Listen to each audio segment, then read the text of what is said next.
show come on. Yes. Sorry you saw me in my native habitat. Absolutely. So I thought this So was one of those bring your own energy dome parties. yeah. Yeah. Okay. You're just gonna have to pass yours around. Yeah, you got to. Okay. Well, I don't want to lose my own brain waves. So a little bit later, we're going to have Timothy Renner join us. Talk about his latest book of illustrations that, and maybe tell us a little bit of some scary stories from his neck of the wood in Pennsylvania. But the reason that this actually came about is because Serfiel, well, you can kind of tell what how you kind of like your idea for this Halloween special. I thought we got to do something. So originally, I was thinking do the whole like pagan roots of Halloween thing, but then David's just been working on some stuff around Monster Bop and these syndicated licensing of horror movies and these horror hosts and just kind of this like weird Americana. And he's been posting a lot of this great stuff. So I was like, man, you need to come on and we need to talk about this for a Halloween episode. So who better than to bring Dr. Future along also, as an epic filmmaker and connoisseur of horror and B-movie weirdness. So I thought this would be a good thing to put together here. Yeah, hey, the return of Dr. Future. Can I do like a little bumper music for the theme for Halloween tonight? Happy, happy Halloween, Halloween, Halloween, happy, happy Halloween, Silver Shamrock. Hey kids, it's almost Halloween. Get your mask and get ready for the big prize. It's almost Halloween. Sorry. That was fantastic. You know where that's from, Mr. Metcalfe, don't you? No, I don't. What is that? That is from Halloween 3, Season of the Witch. Yes. Oh wow. Yeah, that's a classic. The one without Michael Myers. Right. And then with that was the one originally. The story was written by Nigel Neal, the guy that did the Quatermass stories, like Quatermass in the Pit. Yeah. But then they had to add a little bit more gruesome stuff, and he bowed out because that was, he likes to leave things unsaid, like a lot of British horror and science fiction. But he had the core story, and it involved Stonehenge and a bunch of other weirdness. And pretty good flick, wasn't it, Adam? I don't think I ever saw it. It was. I've actually seen it twice because I watched it again after that, and it's very much like the ending of it is very reminiscent of 1950s horror movies like Invasion of the Body Snatchers. Mm-hmm. Yeah, like Twilight Zone, because what is he yelling in the phone? Turn it off! Turn it off! Mm-hmm. It's a very convoluted plot. I'll just put it that way. It has to do with Stonehenge and Halloween masks and clockwork androids. It's very weird. The best part is the children that get killed in it. Yes, that's your favorite part.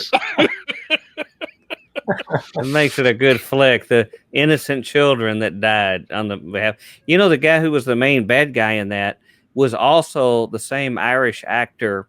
If you remember the movie Failsafe, sort of the post-apocalyptic movie, you remember that with Fonda. Henry Fonda was the president, and he goes up in the B-52 where they make a deal with the Russians since they can't call the bombers back, and he decides to go bomb New York City to make amends where the president's wife and children are at, and he releases the bombs, and then he sticks the needle in his arm to commit suicide.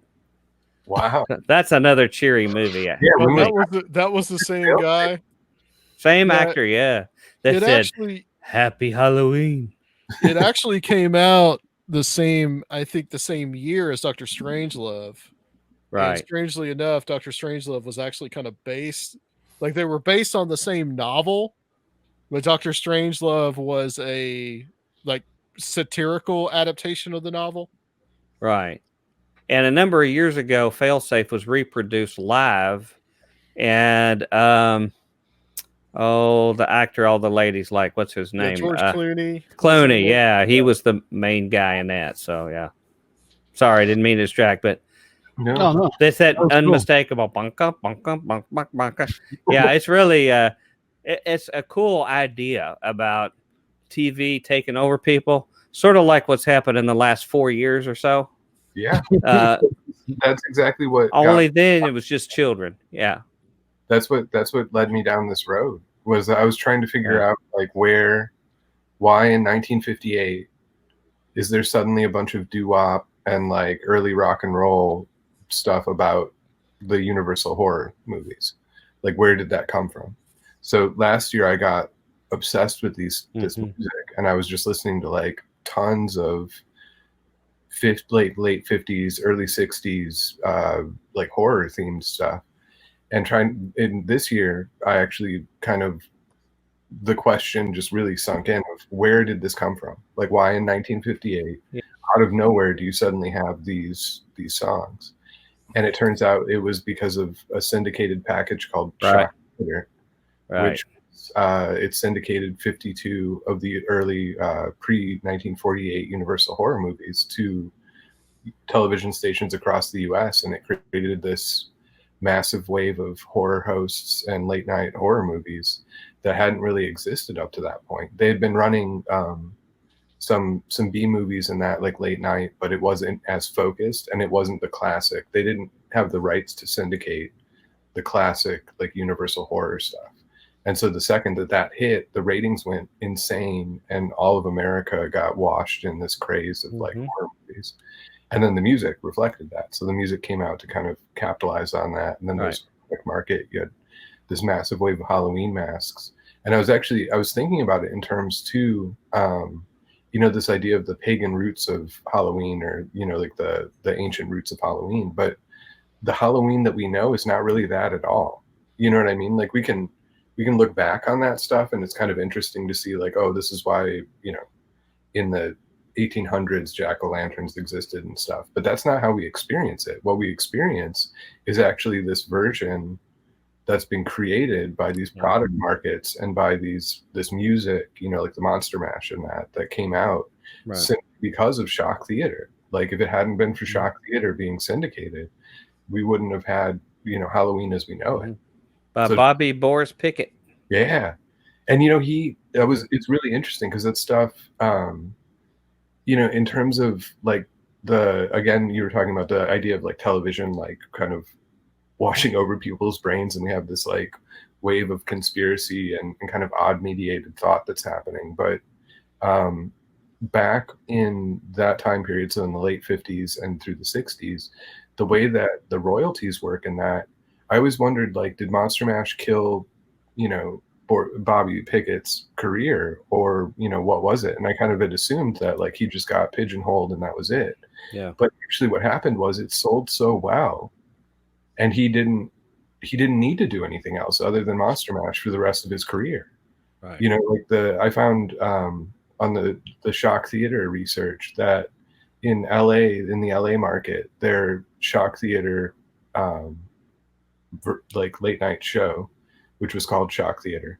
The guy who in 62 composed the theme song for it, because of the advertising and kind of marketing arrangement that they had for the show with a local Chevy dealer, he was able to make what's equivalent to $200,000 in a year off sales of just the theme music and royalties on the theme music being played. And so, I mean, that's serious cash, which if you think now, like artists put stuff out on Spotify and they get like 0.0001 of a penny per play, where back then, this guy composes the theme music to a popular syndicated show and I just made $200,000 in a year.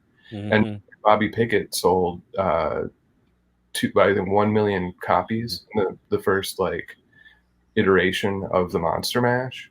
So he was set up for life, and he died a millionaire too. He died the net worth of like 1.7 million or something. So Hey, David, how old are you? I am 40. 40. And what part of the country did you grow up in when you were young as a kid? I grew up in Chicago, like right outside of Chicago. When I was like 7, and then after that, I moved to Arizona for a couple of years. Okay. Because I'm old enough that this wave directly hit me on the tail end in my youth. Yeah. When I was a little kid, because in Louisville, Kentucky, where I was raised, which was a classic all-American mid-sized city, with a very, very strong local flavor to it. Very much the media, from Top 40 Radio and the 3 TV stations we had were very much centered on local events and activities. And there's still a tremendous amount of pride in Louisville. A lot of people move there from LA. They have the third most prestigious media market in Louisville because of the Bingham family, who was like one of the heavy hitters right under New York and in LA with the Courier Journal, very famous newspaper. So they had a lot of clout. They swung beyond their weight. But I don't mean to hijack what you're saying, but I live what you talked about, because the first UHF channel started in Louisville in 1971. Mm-hmm. And so I grew up in an age that a lot of our viewers here cannot imagine, mid-90s, pre-internet, like when dinosaurs ruled the earth. And you just didn't know stuff. You didn't have the world at your fingertips. You knew what 3 TV stations broadcast. Most of them were controlled by the old vaudeville kind of culture, the New York kind of culture. And they still ran those guys as the headliners, the Milton Berles and the people like that.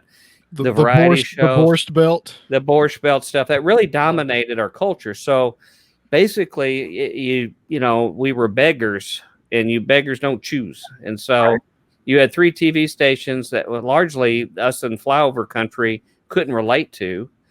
And then suddenly you had a UHF channel pop up, and finally got to our market in 71. And it was run on a shoestring. And I suggest people read about it. If you go to a website called Spooky Blue, you'll read a little bit about WDRB, and particularly the horror host, which had a huge impact on me. His name was the Fearmonger.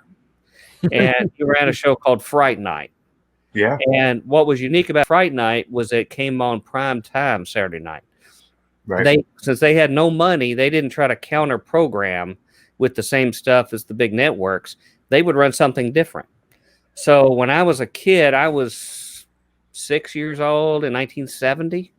So like 6 or 7, it pops up, and it has all this after school programming, like Presto the Clown, who did all these cool magic tricks, including this one called the Sands of the Desert that, 50 years later, I can't figure out how he did it. And all these little friends and people my age would write letters to him. And they had Gilligan's Island. You saw that as soon as you got home from school. Spider-Man, the Spider-Man show. Ultraman, one of my all-time favorites. And then on the weekends, roller derby, professional wrestling. Sons of Hercules, another one of my favorite ones if no one's seen that. But by 7 o'clock was Fright Night. And it was a double feature, and it was the Shock Theater package. Mm-hmm. So they ran the full Shock Theater double build, and then eventually there was a Shock 2, a Shock Theater Punch 2 that came out that was more of those. But since they were so cheap, what they had to do with the Fearmonger is that I guess it was filmed in a garage, the UHF channel, reached the whole what they call Kentuckiana area up there. And they basically just had it all blacked out with his face a little solarized and a light underneath his chin. And he would sort of zoom into the camera and zoom out. And he talked very mysterious and told these really bad jokes, I think they said it was the Barnabas Collins jokes in a scary vein or something like that. But anyway, he terrified me. I mean, because after the shows were over, I could see his face on my bedroom wall next to my little bunk bed I slept on, and I could just see him like zooming up there and staring over me. Right. But the thing that was wonderful about it was that all of the Universal films, which were masterfully done, if you're into filmmaking and things like that, They had major budgets. There were true artists, cinematography, lighting, things like that. And they were just buried. Yeah. You know, in the 50s, you had sci-fi movies. The radiation stories were dominant. And then suddenly, like you say, Shock Theater brought back all the Universal monsters and other stuff, bizarre stuff that, you know, you wouldn't remember. The one that really freaked out my sister and I, and when you read about this, like in this era, like if you go to the, I think it's called Spooky Blue website, you'll read a lot about Fright Night and things.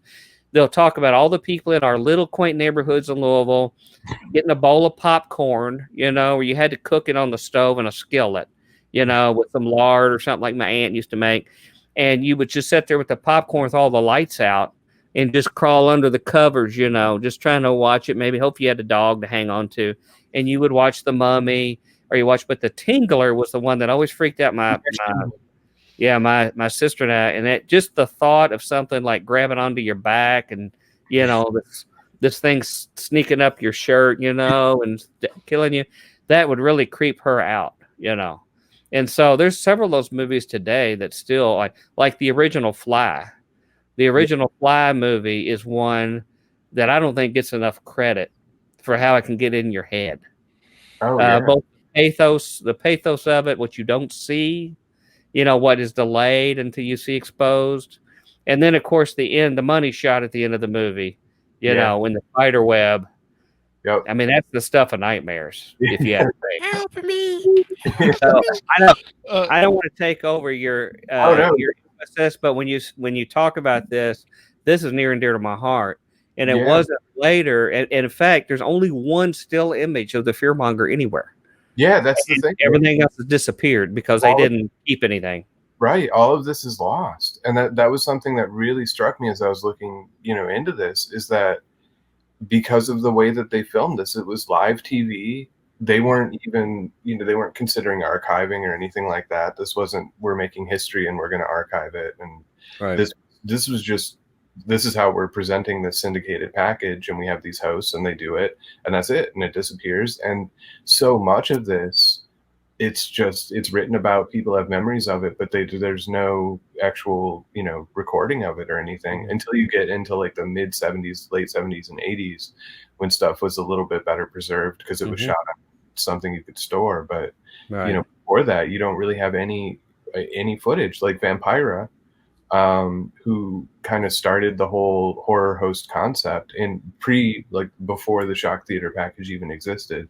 She was hosting you know, mystery movies like The 13th Guest and stuff like that. She wasn't, it was some of the B movies before there was a B movie that were shot in Hollywood, and they were, and there's this whole history of the syndication rights too that goes into this, where, you know, she started in 1954 when there he is. Yeah, Fright Night. There's a fearmonger. That's this is some of the stuff that does exist still, are the newspaper ads and the ads that you know. That was from TV. That was from TV Guide, I think. Yeah, had Fright Night in it. But yeah, Fearmonger was gone by 75. Yeah, they were quick because they ran out of the syndication packages. Depending on how much the television station played, they played through the Shock Theater package, which was 52 movies, and then more movies were added on with the Son of Shock. By the 70s, there were a lot more syndication options. There was Creature Features syndication package, which included the movies that were shot in the 50s that were like the giant, like the tarantula, and you know, them with the ants, and the deadly mantis, I think, is one of them. Which was a giant praying mantis. So a lot of those were added in, and the Creature Features also added the Hammer horror films, which is where Christopher Lee's Dracula and Peter Cushing's Van Helsing and the Hammer remakes of some of the classic the movies, those were added into the Creature Features. And you also got the kaiju movies from Japan, so like Godzilla and Ultraman would have been in the mix of these things that were brought over. And now I got a question for you, Dave, on that. This was another horror host close to you, and he had a really, really long run, and that was Sammy Terry in Bloomington. Are you familiar much with Sammy Terry in Bloomington, Indiana? No, it sounds familiar, but I've been, because you can find a lot of Sammy Terry stuff on YouTube, because even in the advent of cable, when I think WTTV, which was the Bloomington station, went like the Atlanta Superstation. It went syndicated on cable. He was a big popular in Bloomington is Indiana University, college town. And he was the big popular guy in Indiana University. But to this day, that guy, even as an adult, creeps me out because he was a little pudgy, a little roundish, little Pillsbury Doughboy, big round face, red cape. Cape came around his face, sort of like this, white face, and he talked like this, and came out of a coffin. George the Spider was this, but he would say things that almost felt like it was almost too real for him, like, children, if you walk past here at a certain time, I will be happy to let you in. But will you ever see the light of day? That's to be determined. And he would go on and on. You're good at this, Mike. Well, he sort of crossed the line, Yeah. He went from fun into like, I'm not so sure this is an act. And he was a beloved character. I think he probably did the news there, or the weather, But I suggest you check out Sammy Terry because some of the stuff that exists, it almost made you feel like he was a real practicing occultist. Right. Like he really, really was into this more than you could feel comfortable. But there's lots of that around. Yeah, I'll check that out. Yeah, because it's interesting to look back on these because there were so many hosts because you had so many different television stations that were syndicating this stuff. So every local station usually they either had a show kind of like beginning intro reel that they had designed to feature the stuff, or they had a host that actually did it. And so many of the hosts they weren't necessarily horror fans. They were just, the announcer that could do it. Or there was one, I think Serafiel that I can't remember what his name was, but he was Dr. Gangrene wears the Boy Scout patch. Yeah, he's here in Nashville, wasn't he? Yeah, Nashville, Dr. Gangrene. Yeah, and he was the Boy Scout patch that is from an earlier one that he grew up on. An earlier horror host from this area. Who was it? We reached out to him today. That's who we reached out to. Yeah, we tried to. Didn't he live in Hendersonville or somewhere like that? Yeah, I think so. He had some advertisements for Gallatin business, so I think he's up there. Mike, when did you come to Nashville? Oh, that wasn't until much later. It was like 2003. Okay. And I lived in Dayton, Ohio, right after I got my master's degree in engineering and worked at the Wright-Patterson in 87. And that was just after the era of Dr. Creep. Mm-hmm. Dr. Creep was the guy in the Dayton area. Okay. And he looked more hippie-like. He had one of those Captain Ahab beards that went around. And, of course, the white makeup and, like, rose-colored glasses. So a lot of these guys they looked more as much hippie-like as they did ghoulish. Well, right? David, you were exploring, too, how the whole idea of having a horror host was something that was promoted in the marketing of these packages to the stations. Yeah, there was when the Shock Theater package came out, it was the horror section of a 500 movie syndication package that included westerns, mysteries, and the rest of it. So the Shock Theater was specifically the horror movies. And there's in the presser that they sent out to the television stations to get them interested in this, they had like this awesome like 2-page spread where the first page of it was how to court your the people who are going to be funding this, right? So your sponsors. How do you as a television station create an atmosphere where your sponsors are going to want to spend ad dollars on this this programming. And so they recommended to have like these parties that were themed kind of like Halloween party sort of thing.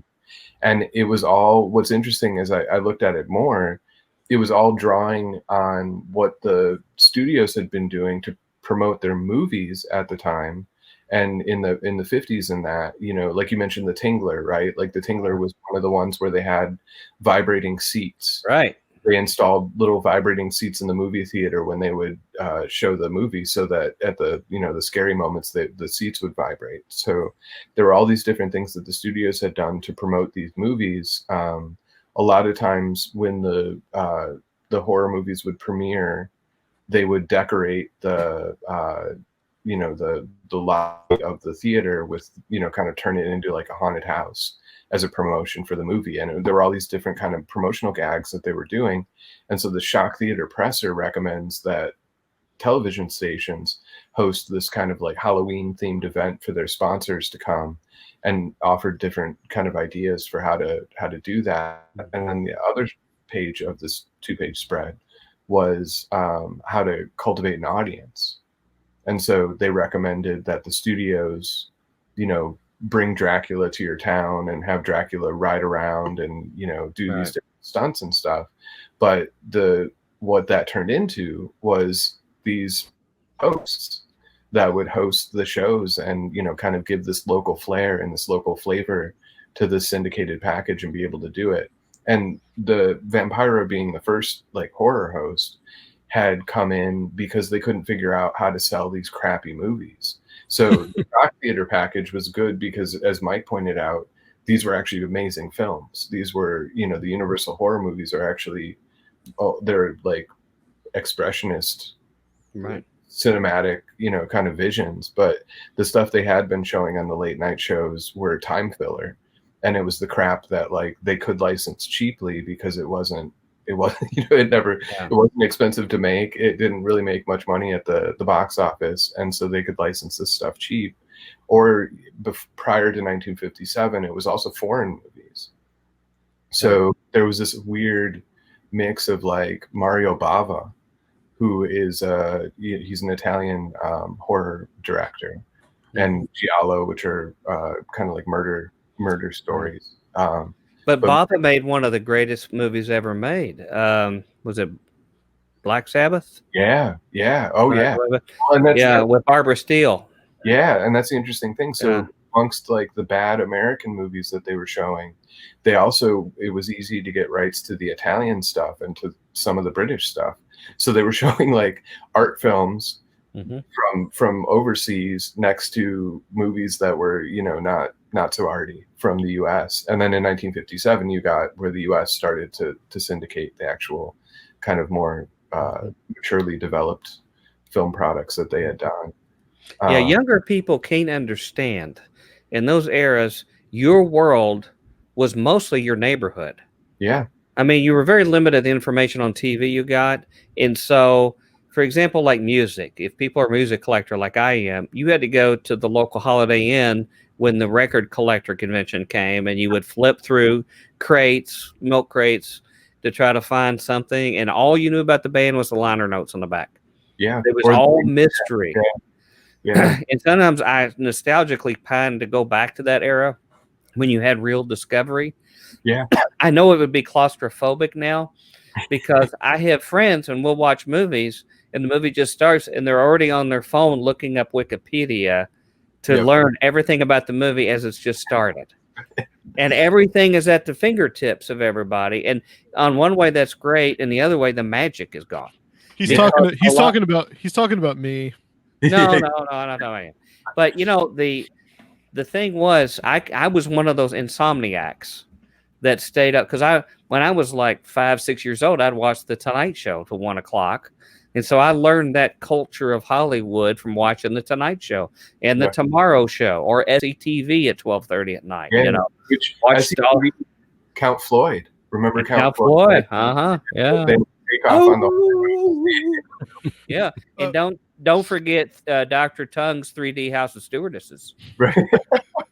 Do we want to show some of these pictures, David? Yeah. We've got some pictures from the Shock Theater package that we can. Okay. So I just want to say one last thing. The point I was making is for us insomniacs back in that era when you didn't know about anything, you'd be up to like 1:30 or 2 at night, and like you were talking about, one of those foreign films would come on, and it would get into your head. And it would really freak you out when you saw it, and you never forgot it the rest of your life because you didn't know anything else other than these disturbing images you saw. Yeah, and that's what I'm really nostalgic for. Yeah, and it's interesting because that wasn't. I don't think that really changed until like the late '90s, because when I was growing up in the '80s and like the early '90s, it was still kind of that way. Like my first exposure to anime was on WCIU, which was a local station that used to play that. In the '90s, they were playing anime as their late night feature. So I would watch these like weird anime stuff that I didn't know what this was, other than it was anime, and it was weird. And there was still kind of that feeling a little bit of what is this, like where did this come from? The internet was in the mid 90s was fairly developed, and then in the late 90s a lot more developed, so there was more access to that. But even that was kind of a hit or proposition of if the information would be out there, and message boards and that kind of thing. We've got a clone. Yeah, the only thing you could find out were from newsletters. You could sign onto a fan newsletter that was mimeographed, and you would have these like grainy kind of things that have lists like weird movies you could order on VHS. Yes, and you didn't know anything except one line written in a catalog. And your imagination had to fill in the rest of what you were getting. You didn't know where it come from, how they got a hold of it. Could be a snuff film, is all you know. But that was the world of discovery of what we ran into. It's funny you mentioned the Monster Mash. There was a whole explosion of that kind of monster music with it. I have one called Monster Surfing Time, and it's all songs that are novelty about the surf culture and monsters doing it. Just about everything, monsters and spies, everything, because they sold so much merchandise. Right. They were selling instrumental rock and roll. Yeah. The instrumental rock and roll really lends itself to themes, and there's really great instrumental rock and roll that has these horror themes. And then you had Big Daddy Roth and his Rat Fink, and they would have these pictures of these big demonic characters driving cars with big stick shifts. And see, that's what I grew up with. That's what was everybody's lunchbox. That was in the garages. When you went into people's garages working on cars, they either had that or had calendars with like buxom women holding a muffler or something like that, that were in a bathing suit. And nobody thought anything about it, but that's sort of the way it was. So, David, do you want to explain some of these? Yeah, this is the original Monster Mash release. This is from the 45. The single. And so Bobby Pickett had been a singer with the Cordials, it was a vocal group, kind of like a doo-wop group in California, and he would do kind of little kind of play acting during parts of the set. And one of the times he did Boris Karloff during a spoken part in one of the songs. And the crowd really liked it. So I think it was his guitarist was like, oh, we should do that on a single, like novelty records so big. And Pickett was like, nah, I don't know if I'm going to do that. I don't know about that. But he wanted to be an actor at the time. So he went and had auditioned with some stuff, didn't really have a lot of success. And he came back to the guitarist like, okay, let's do a novelty. Like, what do we do? So in a half hour to an hour, they recorded the Monster Mash. This has Leon Russell on keyboards and piano. It actually has like some pretty serious like studio clout in the recording, but they couldn't get anybody to pick it up. So when they sent it to the record labels were like, this is crap. Like, we're not going to do this, And so they gave it to DJs, and DJs started playing it. And people went nuts, called in for it more, and then London picked it up. But this is the cover to the original, kind of indie release of the Monster Mash. Cool. And this is so never before on TV. This is the moment right here. This is when Screen Gems releases the Shock Theater package. This is one of their advertisements for that. And this would have been more geared towards the industry than the public. So this was kind of their, send this out to the television stations and try to get their interest in syndicating this.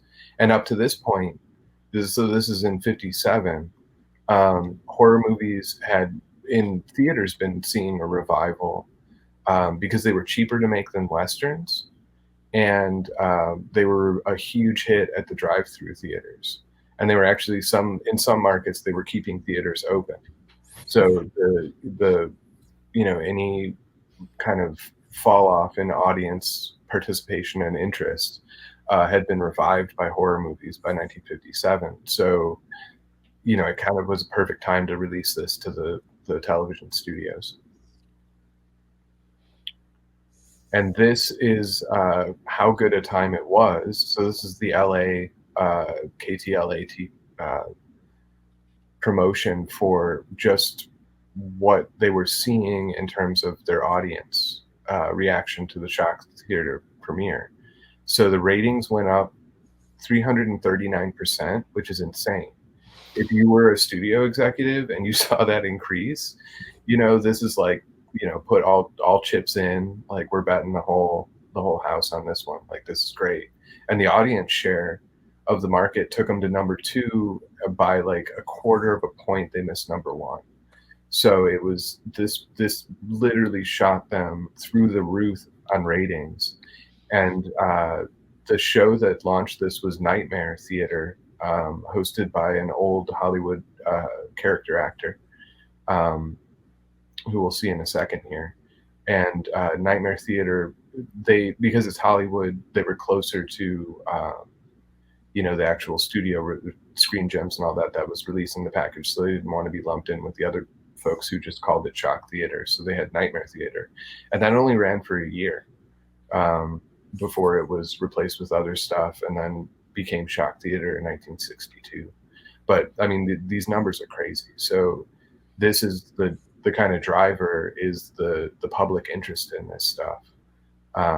You can just see, and like Mike's pointing out, like, it's hard to imagine now anything that would have this kind of sudden effect of interest and attention to it in the media, because this isn't like this wasn't like a one-off, like, this is interesting for a week and a whole bunch of people click it and you get a million like tweet shares or something. Like, this was years of massive interest from all walks of society in horror movies. So this is another Shock Theater ad. I don't know what market this one's from, but you can see, I mean, it's interesting because this wasn't seen in 50s culture. Like, this was it was super subversive for the time, because you think of like like Ozzy and Harriet and like the I Love Lucy show and stuff. I mean, the kind of stuff that was being shown, the very like clean 50s suburban image, or the New York kind of like jet setting image. Like, these horror movies were something completely different. Here's an ad for the first showing of Dracula ever. And I posted something on Facebook today about some of the reactions to Dracula when it came out, where PTA people, like PTA administrators and stuff, were talking about how it was horrifying that this would be shown to any children, and it was the most revolting, disgusting, morbid, unconscionable thing to show. And that was talking about the 1930s movie release. So now here you have it's on television, it's now broadcast to the whole United States, syndicated. But just the idea of what a big deal this was, and also the fact that it's wild that in 1957 and 1958, this movie that was made in the 1930s, early 1930s, suddenly was coming back. And unfortunately, Bela Lugosi didn't live to see this revival. So Bela Lugosi had died, I think, in 56. So, he dies, and then the next year they launched this package, which could have revived his career if he had been healthier. That didn't stop Ed Wood, though, from making the last Bela Lugosi film. No, All you got to do is get your chiropractor to wear the cape. The cape, yeah. And that's it. You've got Vampira behind you, who was also in Plan 9 as well. Right, so, right. And her as the first Vampira as the first horror host had a hell of a time. She was assaulted in her apartment by some weird rabid fan. This stuff we just can't imagine it now. The effect that this had, but this stuff rocked people's worlds, and the people that were involved in it early on saw some of the worst of that, because this was kind of like it opened the floodgates of the American id, and things came out. So when Vampira premiered in 54 and 55, she had some kind of scary interactions with people that felt more free to express their dark side, and their things. So that, she was assaulted in her apartment, and the media mocked her for it because there was no precedence for what she was doing in terms of the character, so there was not a lot of sympathy for her.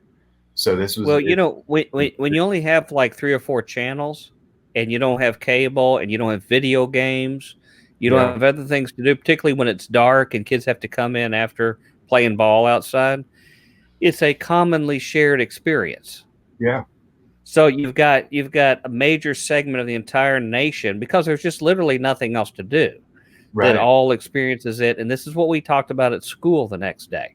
Yeah. Like the ABC movies of the week. Like there was a lot of like Satanism and witch movies and stuff like that. And of course, Trilogy of Terror, which was the scariest thing ever on TV.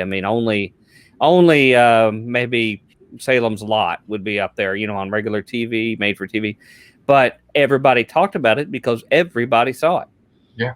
And it wasn't like Netflix era or other things where everybody's going watching a million different things, and you have big hits, but they can be big hits with a very small sliver of the entire public enjoying it. Back then, you literally had, a third to 40% of the people pretty conversant in these people that you're talking about. So it was a shared societal experience. Yeah, and that's so different. It's so different from the way it is today, and it's just, and like you said, kind of this nostalgia of looking back on it,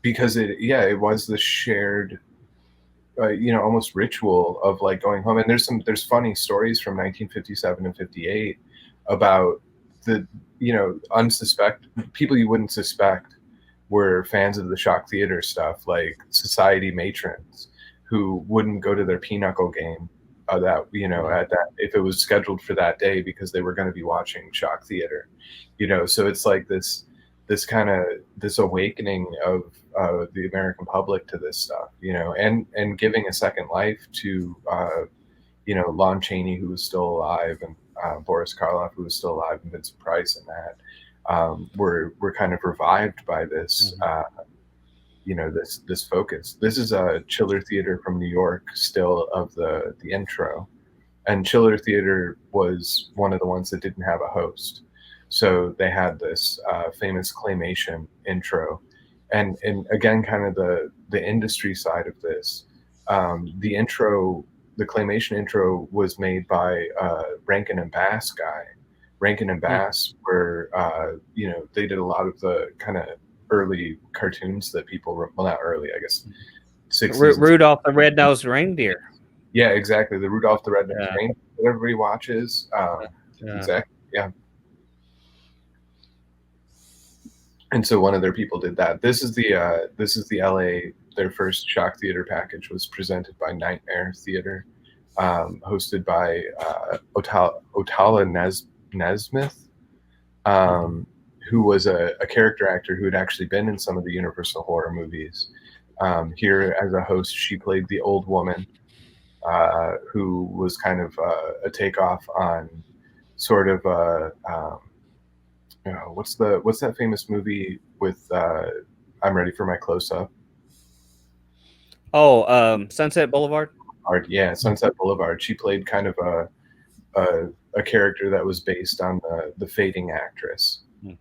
And Mae West actually got really upset by it because she thought that they were focusing it on her. I guess on one of the shows they made a comment about Mae West, and Mae West's lawyers contacted the studio and was like, "This is defamation of her character, and you can't do that," because there were, I guess, it's Hollywood, so there were touchy people who saw themselves in this character of the old woman who was listening to her Victrola, and kind of a little bit out there. This is another the pre-claymation Chiller Theater intro, which had Vampira from Plan 9 from Outer Space. One of the scenes from that was in the background. But it's interesting because Shock Theater, Chiller Theater, Creature Features, these were kind of generic brand terms for these movies being shown on late night television. So you get Chiller Theaters from across the U.S. where there's a bunch of different ones. This is from New York. Vampira, prior to the Shock Theater package, had become this massive hit. She was only around for a year on LA television. This is from a spread in Life magazine, which focused on her. Life magazine and Newsweek covered her within 6 weeks of her premiering the show. She was already in Life magazine and Newsweek. It was such a shift in culture in 1954 that to have this woman, and she was doing a takeoff on the Charles Adams, Morticia Adams character, where and she had dated Orson Welles at a certain point. She was good friends with James Dean. James Dean actually was on one of the shows as a schoolboy being taught a lesson by the Vampira school teacher character. She designed this. They didn't want to rip off Charles Adams completely, so she added some bondage culture with the waistline. So this was a BDSM takeoff on a Charles Adams character. Charles Adams, the Addams Family cartoon, had been around since the late 30s. So question for you there about her. So you always kind of hear her typified as like she's the original goth. The original goth chick, right? But so was she kind of tapping into a subculture that was already around LA at that time? No, yes and no. So she was tapping into. She was active in the art scene. So she had been a coat check girl, as they're called or were called.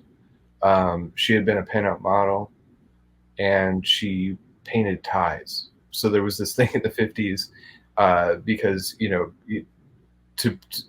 now we have a little bit quicker kind of, you can print on demand stuff, but in the 50s you would have had to have recreated your entire supply chain to do a certain print on a tie.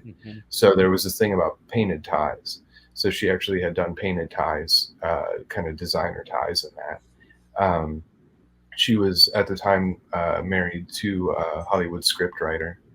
But the subculture she was drawing from was really the what became known as the beat movement and the beat subculture. It was the artists, the kind of bohemianism.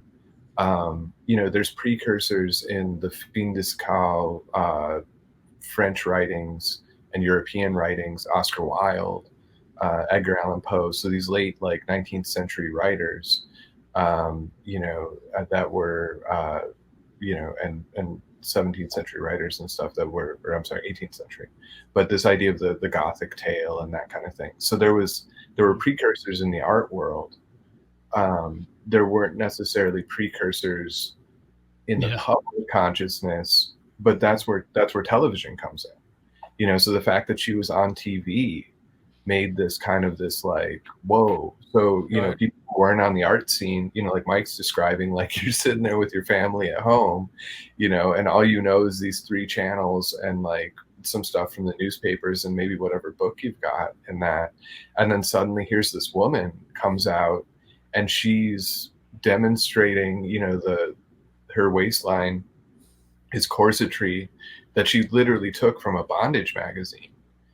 So she's taking it from these, subversive subcultures and doing what was, her as an artist, Mela Nurmi, which is her real name, was taking the daylight world of the 1950s and flipping it on its head, and just completely subverting everything. So, the kind of like upper class woman who's real demure and all that, but here she's, both very like sexual, but also wasting away. So there's a sense of starvation as well as like sexuality, and she's just kind of like playing with all this stuff and kind of that's if you could go back to that last picture you had up.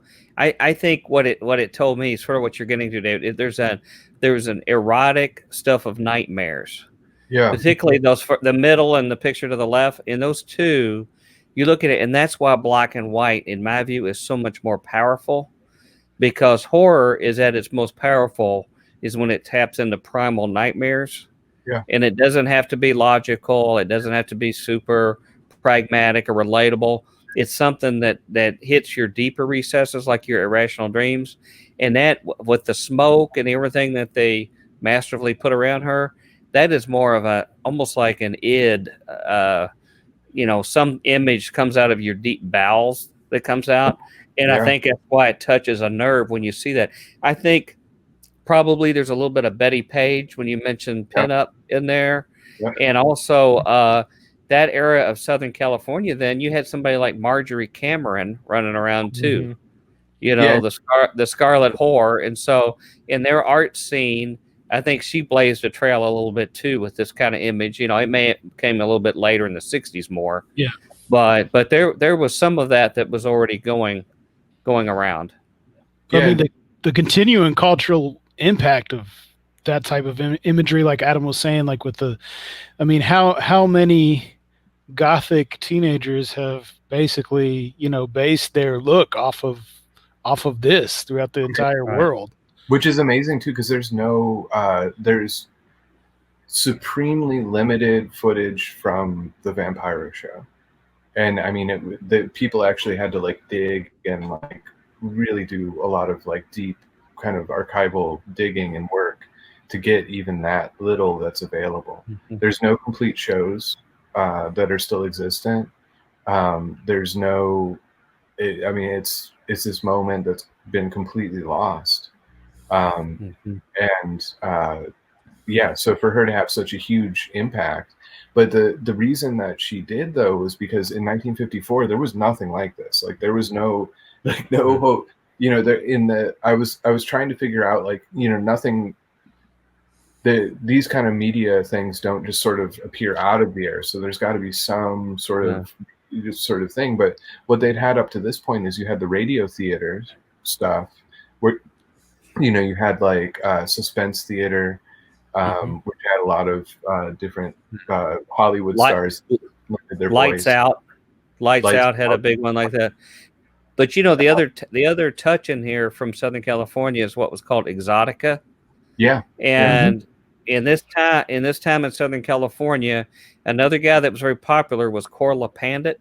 Mm-hmm. Yeah. And Corla Pandit, who actually makes a little cameo in the Ed Wood movie, was a Corla Pandit just basically played exotica music on the organ and created this persona of this mystery man from the Far East.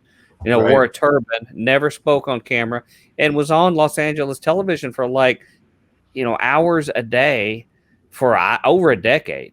I mean, really, really long time.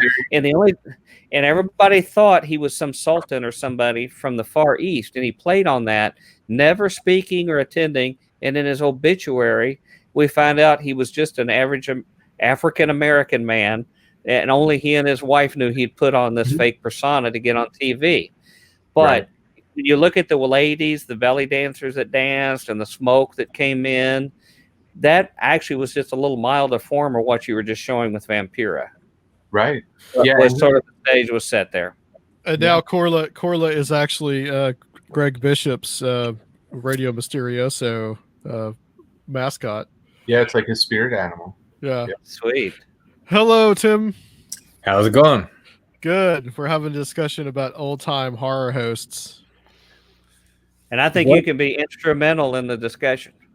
Well, I modeled Lily Munster. My hair model. I thought you were going to say. I thought it was going to be Cousin It.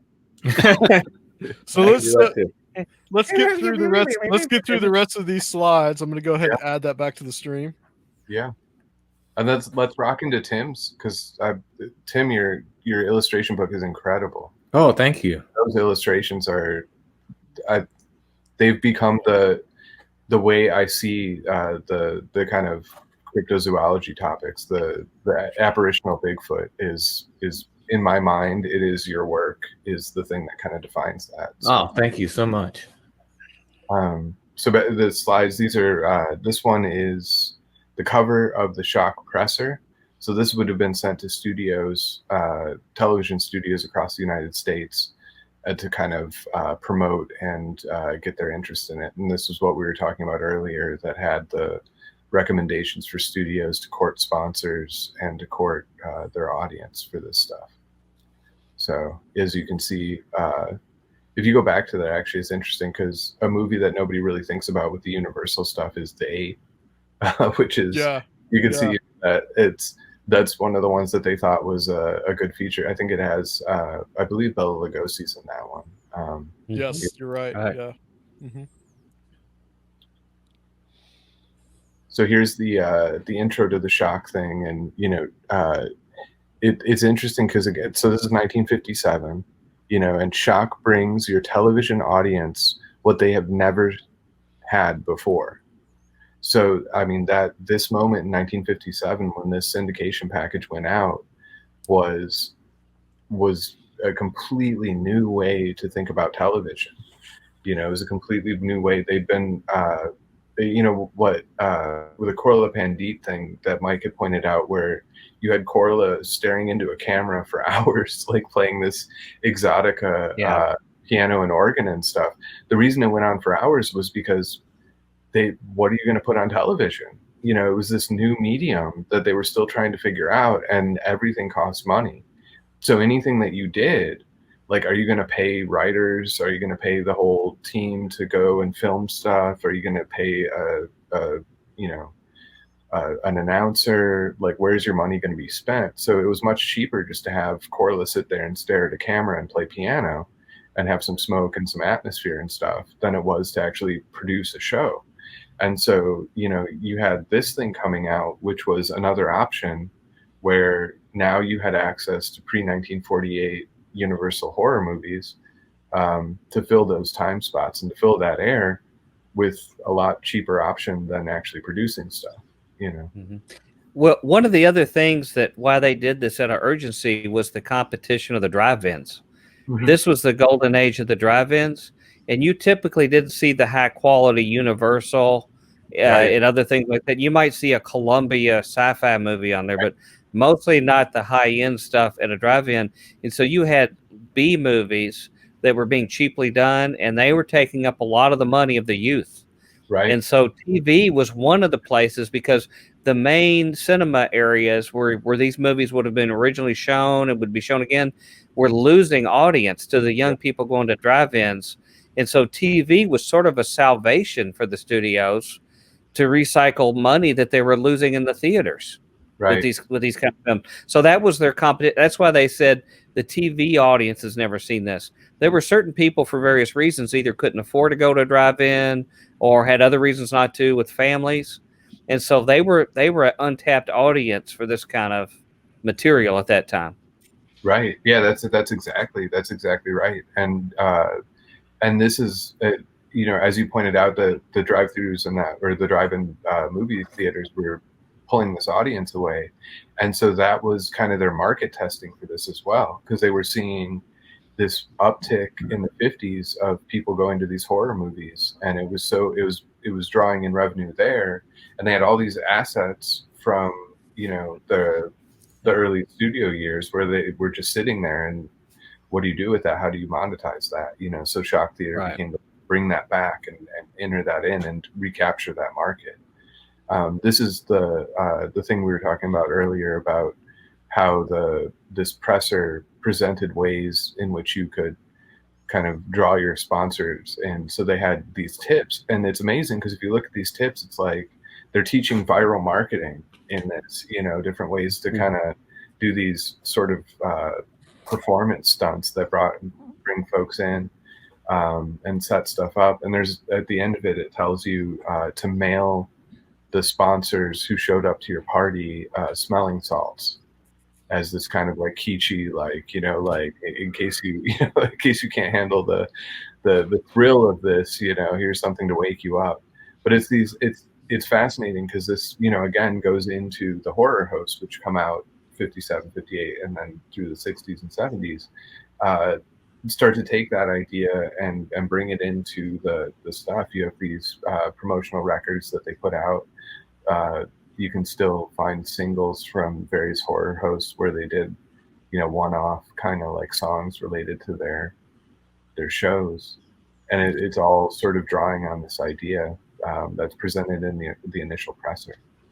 I like this line here. It says, "A shot is heard. A weird character staggers in with a knife in his back, and it falls cold in the middle of the room. He is nonchalantly carried out by two waiters."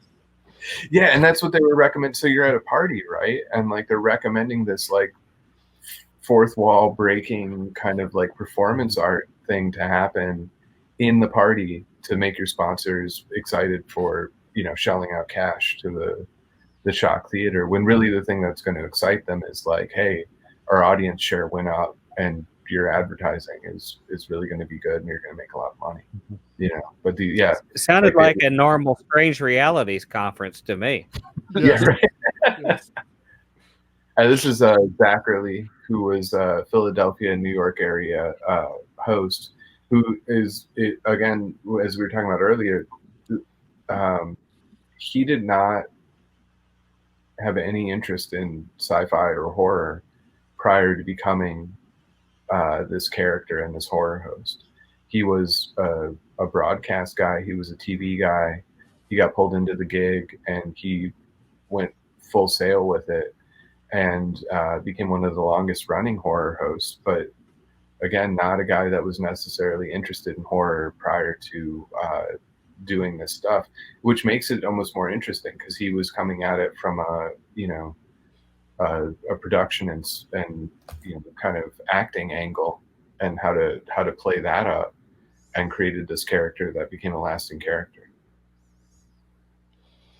I think did the Shock Theater kind of normalize horror movies a little more? Were they more marginal before, and this kind of brought it, I guess, into everyone's living room? And yeah, like Mike was talking about with like the youth segment of the audience was going to drive-ins and going to movies and going to the horror movies. It was more of a youth audience. Once it hit Shock Theater, it became a family thing.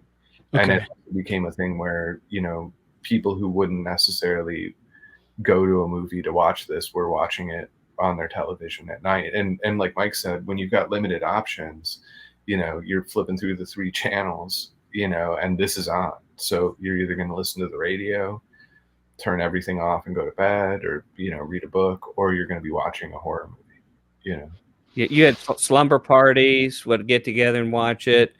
People smoked dope and talked about it. And those people would actually call in to these shows, which is real funny because it was an underground subculture of people, and they all had that common bond with the horror host.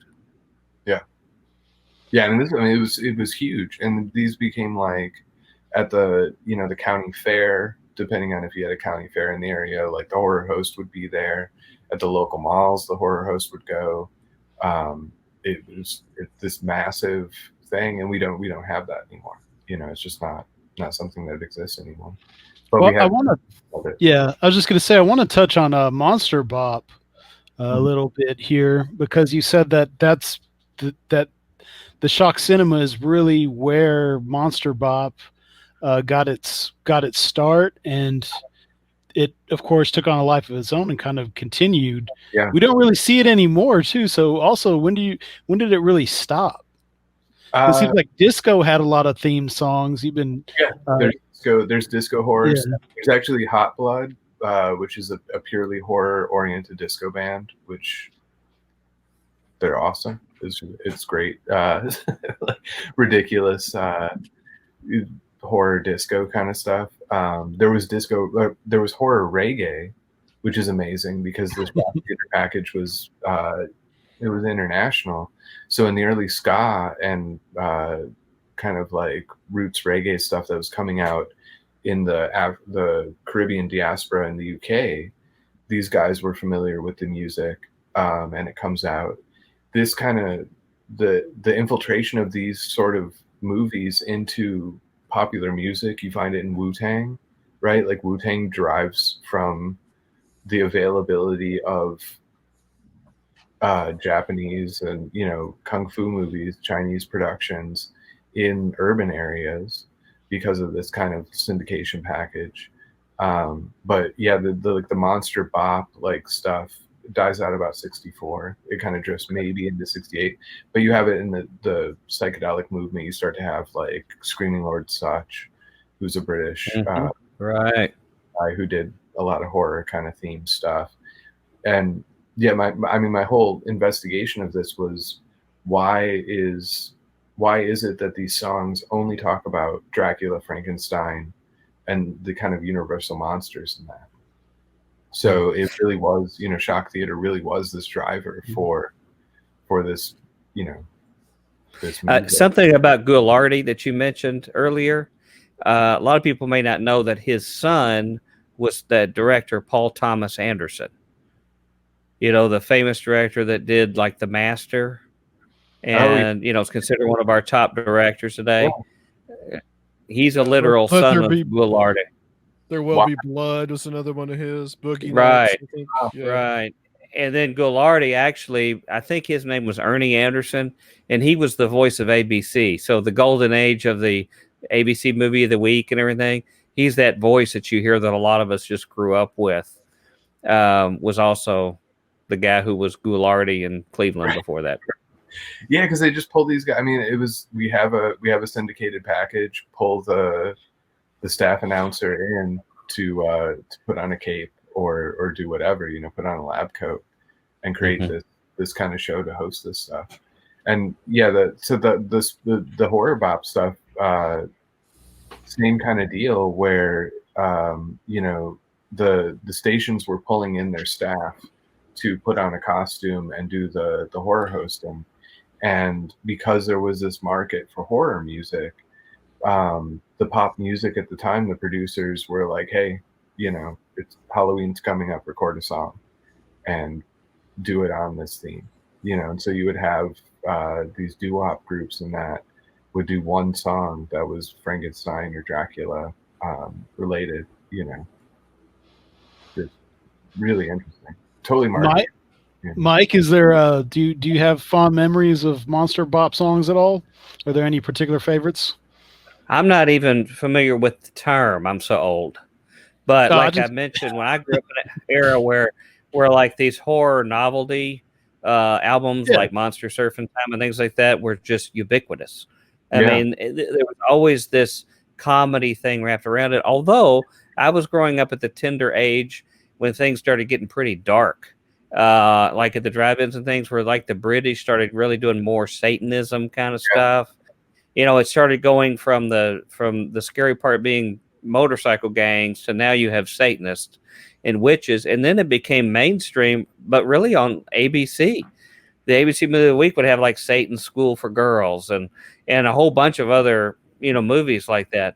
But I have tons of movies like this, but I also have the music that goes with it well too. And Monster Surfer, I remember that. And they would make little inside jokes to, some of the weaknesses of the monsters and in a very practical kind of way. So it was fun. They made it sort of fun, but at the same time, people would be unnerved by, some of these movies because we were in a pretty sheltered environment, and probably the whole thing with the Manson family and that trial was a sort of put a punchline to everything. It's like, hey, this is the real world. You all have been living in a fantasy world. Nuclear destruction was the only thing that really, really spooked people up to that time. Maybe race riots and things like that. But when the Manson thing happened, it's like all these crazy movies had a real component to it. And it got to be not so funny anymore, at that part. But the horror movie host, man, I mean, I didn't miss Fright Night, even though it scared me to death. There was a movie called Target Earth on it that I loved. And it was about the idea of these giant robots from Venus who landed. And I think they took over Chicago, if I remember right.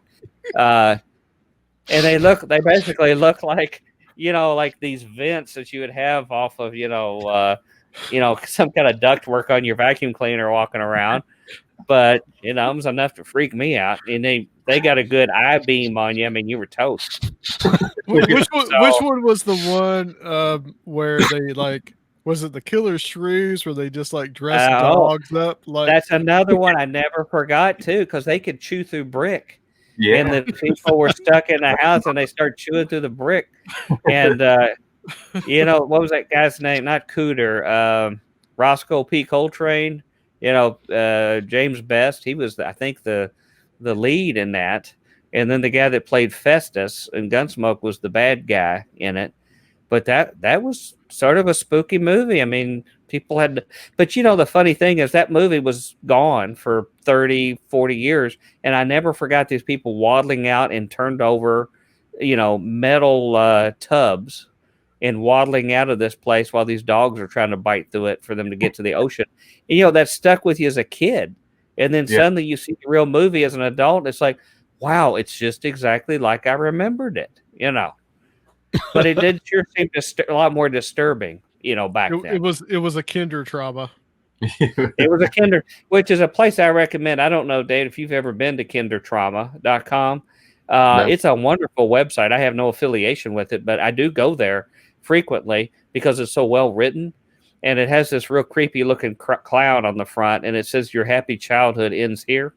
And it's all about traumatic things, particularly when you were growing up, that somehow clicked and gave you a sense of dread. Yeah. And often it's movies. Often it would be, there's a whole subculture there of slasher movie fans, but just about anything. But like public service announcements that really sort of made you feel vulnerable as a child, or commercials. Somebody was freaked out by the little demonic imp in the Calgonite commercial for the dishwasher detergent. They just didn't like the look of him, My favorite one from Kinder Trauma was where they talked about it was a British PSA, and it was 20 to 30 minutes long, and it was about children playing on train tracks. Yeah, literally. I guess it's from the 70s, and literally they were such a nanny state. I guess that there must have been a plague of kids just being creamed on train tracks, because this whole thing was about they were doing these sports that had to do with dodging the train, and they were making it like it was the Olympics, and it's just horribly bleak. And Well, I like the one where the tractor ran over the kid, but the one that's most famous was the one where Donald Pleasance plays the ghost of hidden rivers and streams. Yes. Where he's wearing that cloak and he's trying to get kids to reach out in the pond to go get their boat just far enough that they fall in over their head. And that's the one that traumatized most children. But I did a post there on post-apocalyptic movies.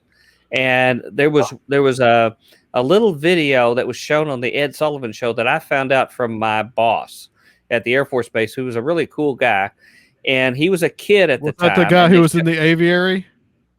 No, that's another guy there. That's another Ernie. But okay. Anyway, it was an animated thing, and Ed Sullivan's like, well, on this show tonight, you might want to put the kids away because it might be a little disturbing for them. And it was like a 5-minute video. And it was basically where you see these animals running around chasing each other in the woods, and they look up and hear a buzzing sound overhead and see a bomber dropping something, and kids look up and all of a sudden they turn into skeletons and flesh goes off of them. And they showed it for like 5 or 10 minutes. But the reason I knew is my boss said he was sent to his room, but he listened to it through his door. And he said it absolutely terrified him just listening to it. And so I started doing some research on the airing, and I found out that for one kid, he actually got to see it. He snuck out and watched it, and his hair turned white permanently. It literally turned his hair white for the rest of his life. And I thought, man, that is a kinder trauma. And so I did a post on that. And the movie Ladybug, which is another one. And then, of course, I saw the original airing of The Day After. Yeah. And we had it was on a Sunday night, and we had like some youth from our church. We went over to somebody's house, and we normally have our chips and dip, and play ping pong. And we watched that sucker through for, I guess, 3 hours or whatever, and there was not a word spoken. Yeah. I mean, they might as well have dropped the bomb. That's about how we felt. Have you ever seen? This is real quick. This is another. So Monster Bop was the shock theater influencing popular music, but there's also there's Cold War platters, which are a whole genre of music influenced by the reality of nuclear warfare, where it entered into, because in Las Vegas, by the nuclear test sites, they actually had atomic parties where you could go and be sipping a martini at your hotel or whatever and stand there and watch as they set off nukes in the test sites. And actually, and they had this whole thing. They had like like an atomic beauty contest where like they had, showgirls in like mushroom cloud, like formed kind of like bikini things and stuff. I mean, it was crazy. It was such again, another thing that in our contemporary world is totally lost, is which is sad, because we're actually again at a point where it's a possibility, this sort of public recognition that nuclear weapons exist and they can be used and it could be devastating. So a buddy of mine who was the best man in my wedding talked to me about when he was a kid, how his mom, he had a single parent working mother, and about her stacking canned goods and stuff that they had canned in the cellar during the Cuban Missile Crisis. Yeah. And he experienced it as an adolescent, and what it felt like, because everybody they were around there in Southern Indiana was convinced this was it. Yeah. And I can't imagine what that does to a child's psyche when he sees the worry of his mother, who can't guarantee to him that she can protect him.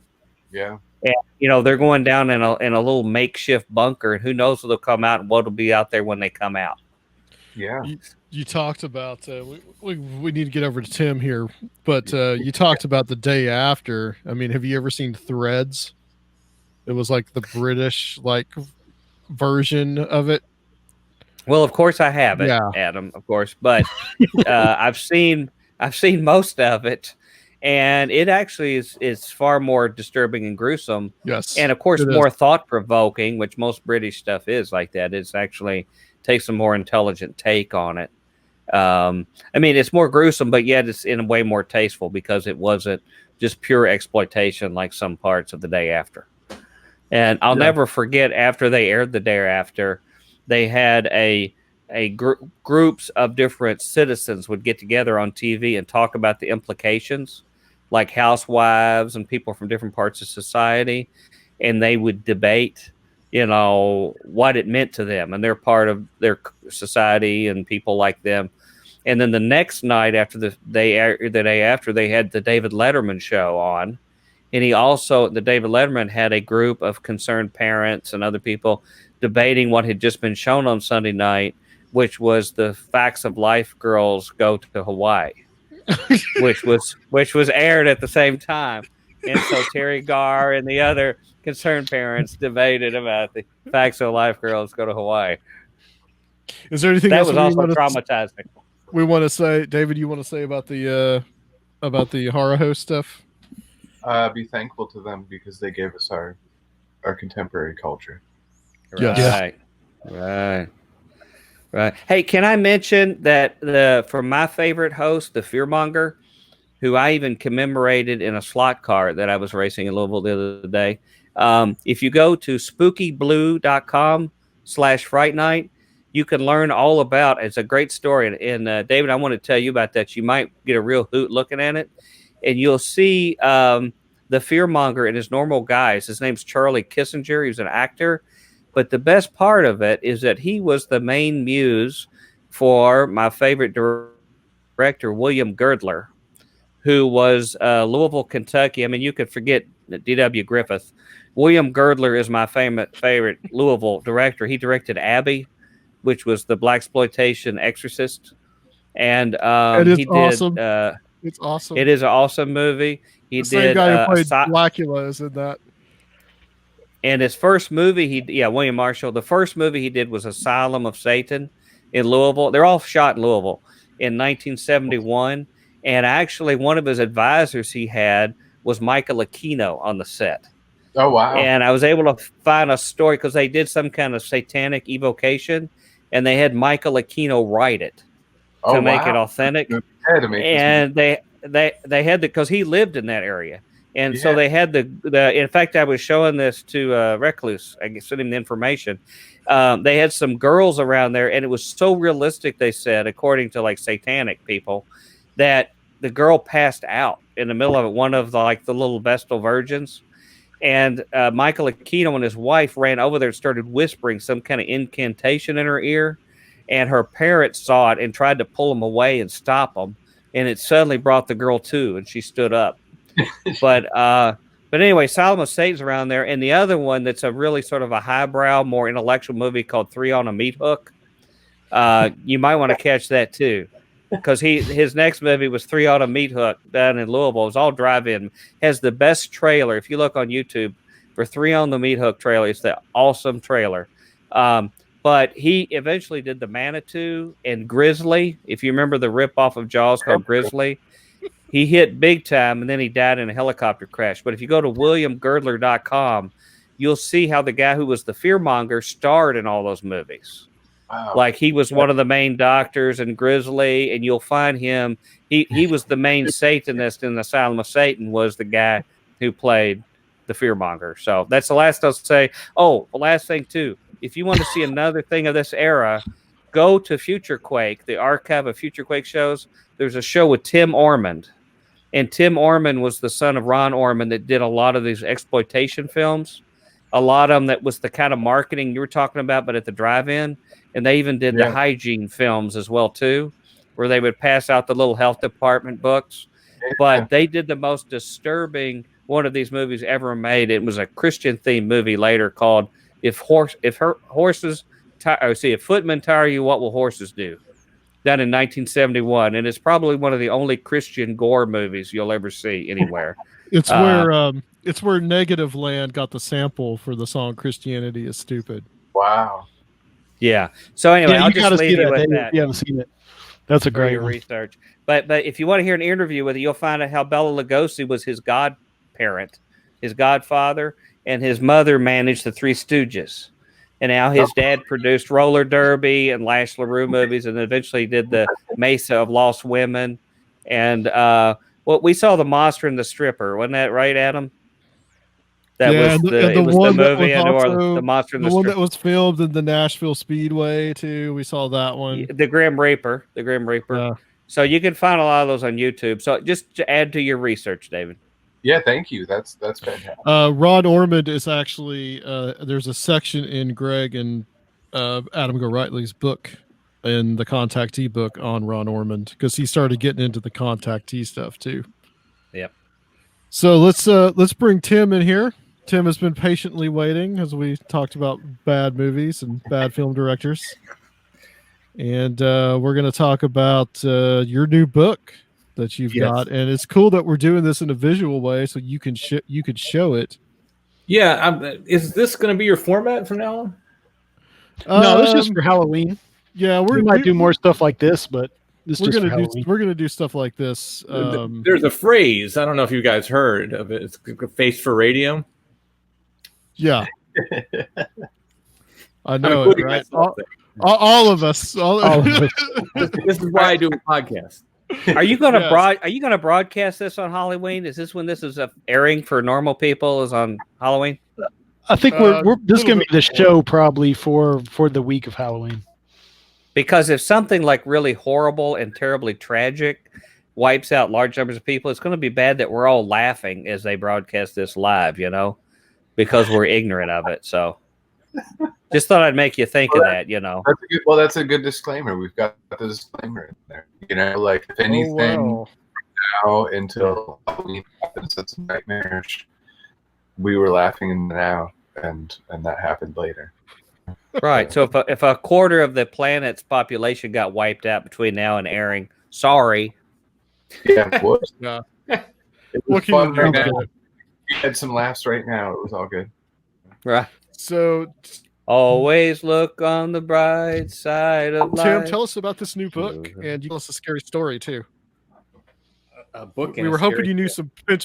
We were hoping you knew some Pennsylvania Dutch Halloween stories. I don't really. I mean, there's. I'm sure there are some, but I'm ill prepared. Sorry. Are there some traditions from the area that are unique around Halloween time? No, not. See, Halloween. The Pennsylvania Dutch celebrated it, but Halloween was really brought by the Celtic people. The Pennsylvania Dutch, the German people, their spooky time is actually Christmas. Like that, yeah. It sort of starts at Halloween, but like the main, like Christmas was the time for ghost stories. Christmas was the time for, our Santa Claus, Belsnickel was the wild man. I mean, he came out of the wilds, out of the woods and the hills to scare you. So there is some, but most of those traditions were imported, from the Celtic people. Okay, cool. And I'm sure someone's watching this going, "You're wrong." So yeah, probably somewhere I'm forgetting something. So Tim, you've got this new book out, and we can actually see some of the illustrations. Yeah, if I can figure out. Again, I'm like a camera thing. There, no, there. That works. There, that works. there. Yeah. You got it. I can't see that. Apparitions, illustrations of the other. My new book. It's all drawings. Make it full screen, Adam. Make Tim full screen. Yeah, about that. Did you do this by automatic writing? No. So you were in full control of your faculties when you did it. Yeah. I can make myself full screen, but I can't make Tim full screen. You can pull us out, I think, for a minute. Maybe. Well, okay. It's all my black and white illustrations I've done for various ghosts, and there's a section on werewolves. There's a section on Mothman, good old Toadman, and then we get into Albatwitch and Bigfoot, of course. It's more Bigfoot than anything else because, it's where I live. But it's all my black and white illustrations that I've done. Well, not all of them. It's my favorite ones I've done for my other books and then for the podcast and various other projects. Some of the stuff I've done for the band and so forth. But I had so much, and it looked like it was time to do a collection of illustrations. People were asking. Not everybody could afford to buy original art, and I can't afford to make prints of everything. So this is a way that people can relatively inexpensively own a bunch of my artwork. Cool. It looks great. It looks really, really nice. Thank you. Yeah, so I had to squeeze an extra book out between the two volumes of Where the Footprints End just to annoy Josh. As long as you can annoy Josh, that's totally fine. The full, what can I do to annoy Josh? So is it how much of a time span is all the work? Is it like your whole? No, I'm good. I want to do like a whole like retrospective going back to whenever, the 90s at least. But I'll do a Kickstarter for that, and I'll do like a hardcover book, I think, if I can get it funded. This is more of like a just let's just do a book of the paranormal stuff, and kind of. So this goes back to, I did a kind of a music project where I did a bunch of ghost illustrations called Undeath back in the, like, I want to say around 2009, 2010, somewhere like that. So that's probably the oldest stuff that's in there. And then it goes up. Most of it's within the past, 4 or 5 years. Most of the stuff is in there. Cool. And it's all my black and white pen and ink stuff. I don't do a lot of color work. I kind of live it with in the pen and ink world. So one day maybe I'll get some of my paintings and stuff published as well. But we were talking a little bit earlier. Actually, Dr. Future brought this up about, because we were talking about Vampira, and we were talking about like black and white, and how much more effective and ethereal and nightmarish black and white is over color. Yeah, it certainly can be. I'm trying to leave room, for other in there. I never took to my daughter understands color, in ways that I just don't. Like I look at her artwork and she's doing this stuff with color that I'm just like, I don't think that way, she just has a grasp of it that's amazing to me. But for whatever reason, you know what it was when I was late elementary school, I think it was, Bernie Wrightson, a comic artist, he published his illustrations to Frankenstein. Mm-hmm. And they were just stunning. And I saw them, and I said, I want to do that. And what is this? This is pen and ink. Well, give me a pen and ink. I'm going at it. And so that was, he was a big influence on me, and those classic comic artists. That sort of second wave after Kirby and Ditko. I like those guys, but that sort of second wave after them, Bernie Wrightson and Mike Kaluta was a big one. And those guys that, as a kid, I grew up on the farm, but there was no other kids my age around, so I was bored. What about Neil Adams? Did you like him in that same generation? I like Neil Adams, but he did a lot of work for DC, and I was just a little Marvel kid. My brother was DC, and I was all about Marvel, because the first comic I bought was or that someone bought for me was a Spider-Man comic, and I was 5 years old and just wow, it's like what? And then my mom told me someone drew that. You know what I mean? Like those were drawings. I didn't know what I thought they were before that, but she said, there's somebody drew, and I was like, wow, okay, all right. This is, so my whole world changed from there. But yeah, that stuff. So horror was a huge part of it. Like Bernie Wrightson, he was doing those. You want to talk about like great magazines that came out of that time. Of course, you had Famous Monsters, but the Warren Publishing Group had Creepy and Eerie and Vampirella. Those magazines were amazing. I was a manager for a comic shop in Maryland in the late 80s, and someone brought in just the entire run of Creepies and most of the run of Eerie's, and I just bought them for myself. So I have like the whole run of Creepies. It's just amazing the artwork they were doing in those. I mean, just fantastic stuff. And did EC publish any of those?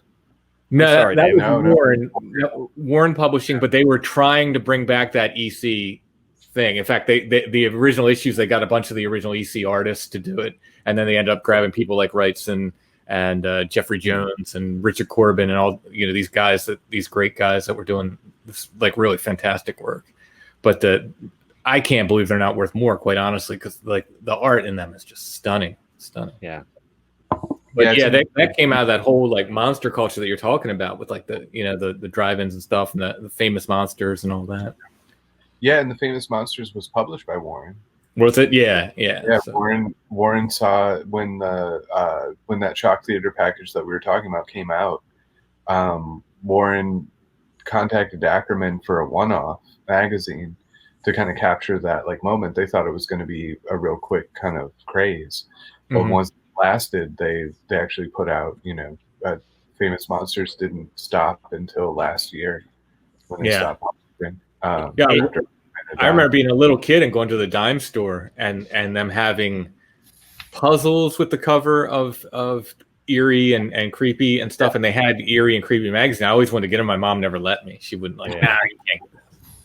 But they're so good. The illustration in that is so amazing. You're right. I mean that was another thing kind of in my research that I ran across, and I was like, oh my gosh, like you could just like swim in these. There's a vampire one.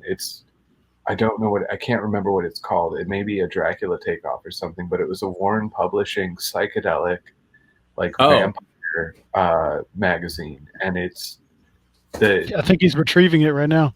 Yeah, hold on. Yeah, it's amazing. It's stunning. It was published in Europe, but Warren published it in the U.S. It's fantastic. Yeah. The because Warren was just like heavy metal, where they were taking the Italian and the French, and they were like, "This stuff is good. How do we bring this to the American audience?" And we've got to, kind of turn it into this other thing. But they're still taking from that art aesthetic, and that Dracula book that you just showed, the art in there is, I mean, the illustration is mind-boggling. Oh yeah, it's fantastic, and that's a hard one to find. If you run across that one, pick it up.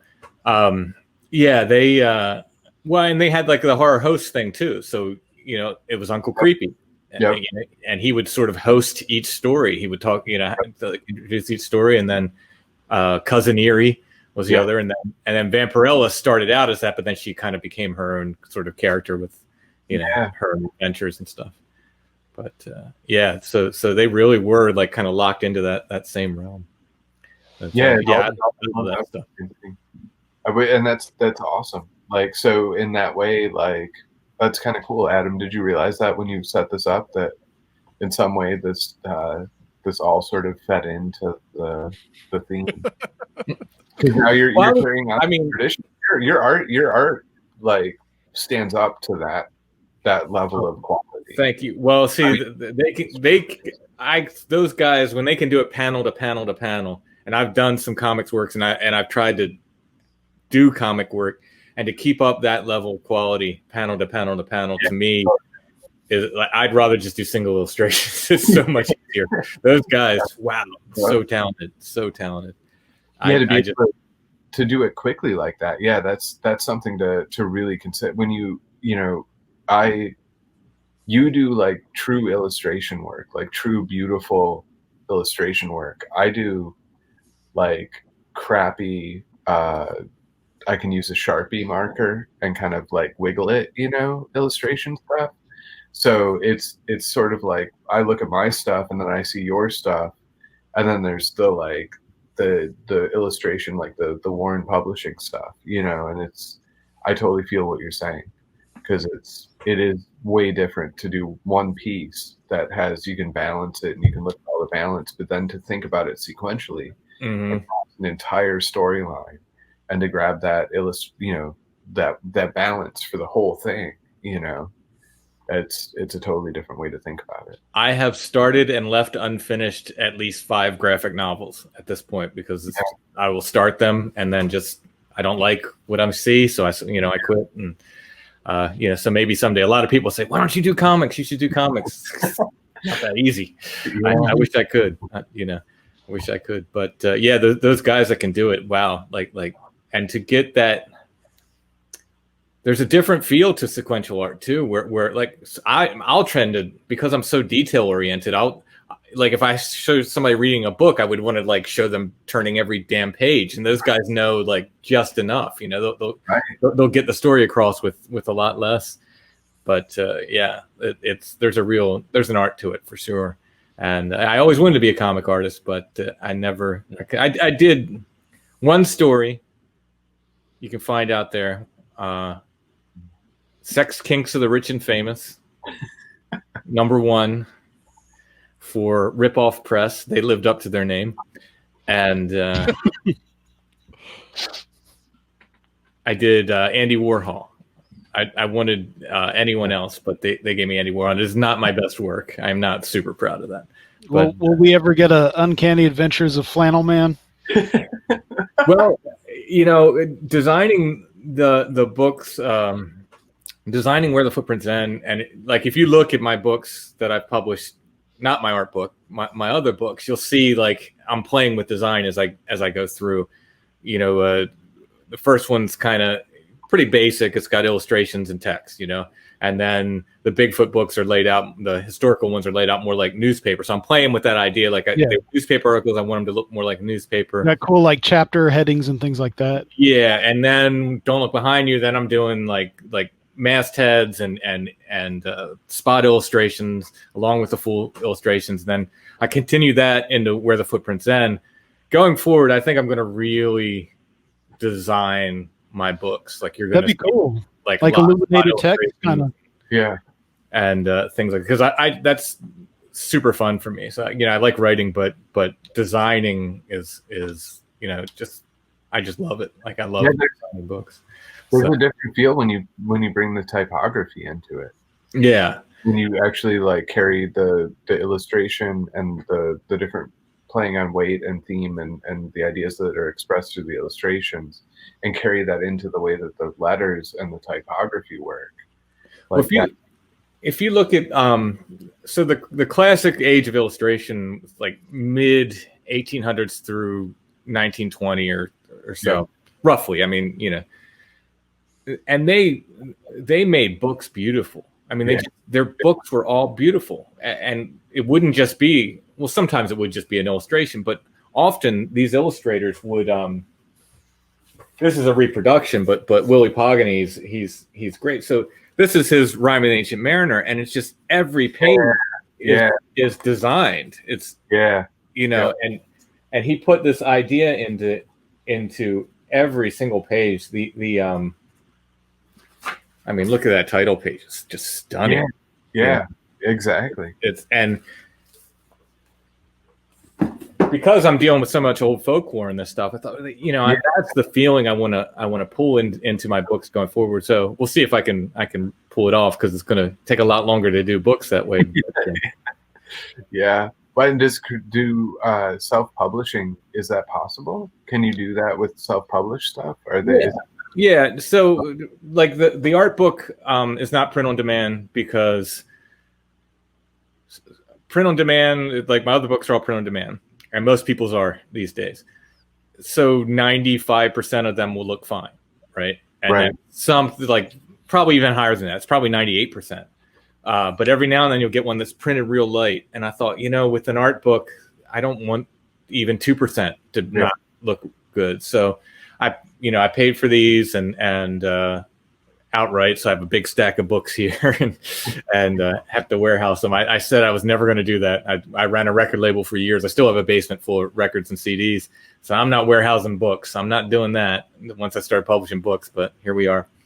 But I just didn't like the idea of like I said, even 2% of people getting a book that didn't look good. So I think it's going to depend on the book. Sometimes they're going to be, if it's going to be an art book, I'm going to have to have it printed. But some of them I'll have to, they're going to have to be print on demand, and they're just going to have to be, people just have to understand that it's not an art book. It's a book with some art in it. Yeah.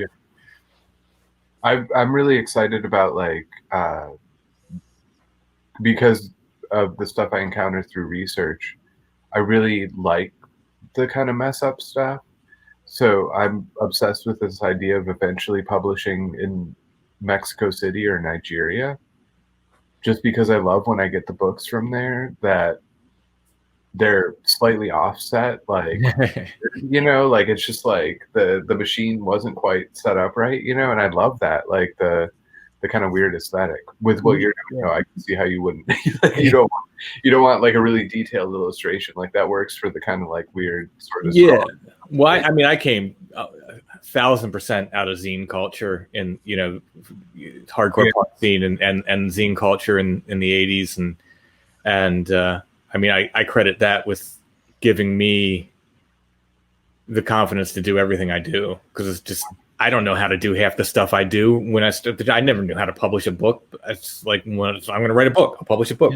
I'll figure it out. Do it yourself.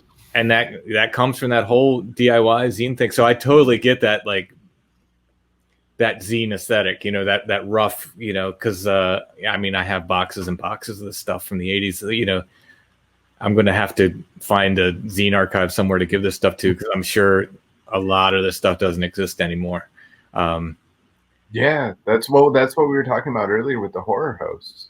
You have like a moral responsibility to pass that on to an archive of some sort. Yeah. Looking up the horror host stuff, like that was live TV and it doesn't exist. And culture is just like that. It's these printed ephemera that was super limited and can't be replicated and exists only in the forms where it's sitting. Like there's a documentary on Mike Diana, Boiled Angel. I don't know if you guys have seen that documentary. It's on Prime, I think. I'm not sure what it's called. He was the guy that was they brought him up on obscenity charges because he drew cartoons in Florida. There's a documentary on Amazon. It's a pretty good documentary about the whole thing. And finally, the Comic Book Legal Defense Fund, I think, stepped in and helped him with these court things. But they were ridiculous. These judges in Florida had told him like he wasn't even allowed to draw anime. Like, how do you do that? He ended up moving from Florida, I think, and the producers of this documentary or something ended up paying his fine so he could actually go back to Florida. But I have some art. I believe in the issue that got him. We used to trade, and he did art for I did a horror zine back then. Yeah. I believe it's the issue that got him in trouble. What he had done is he had sent an issue to a prisoner, and the warden of the prison saw this thing, and he called the police in Mike Diana's town. I think this is the way it was. This is the way I remember it. I'm not sure if my memory is entirely accurate, but.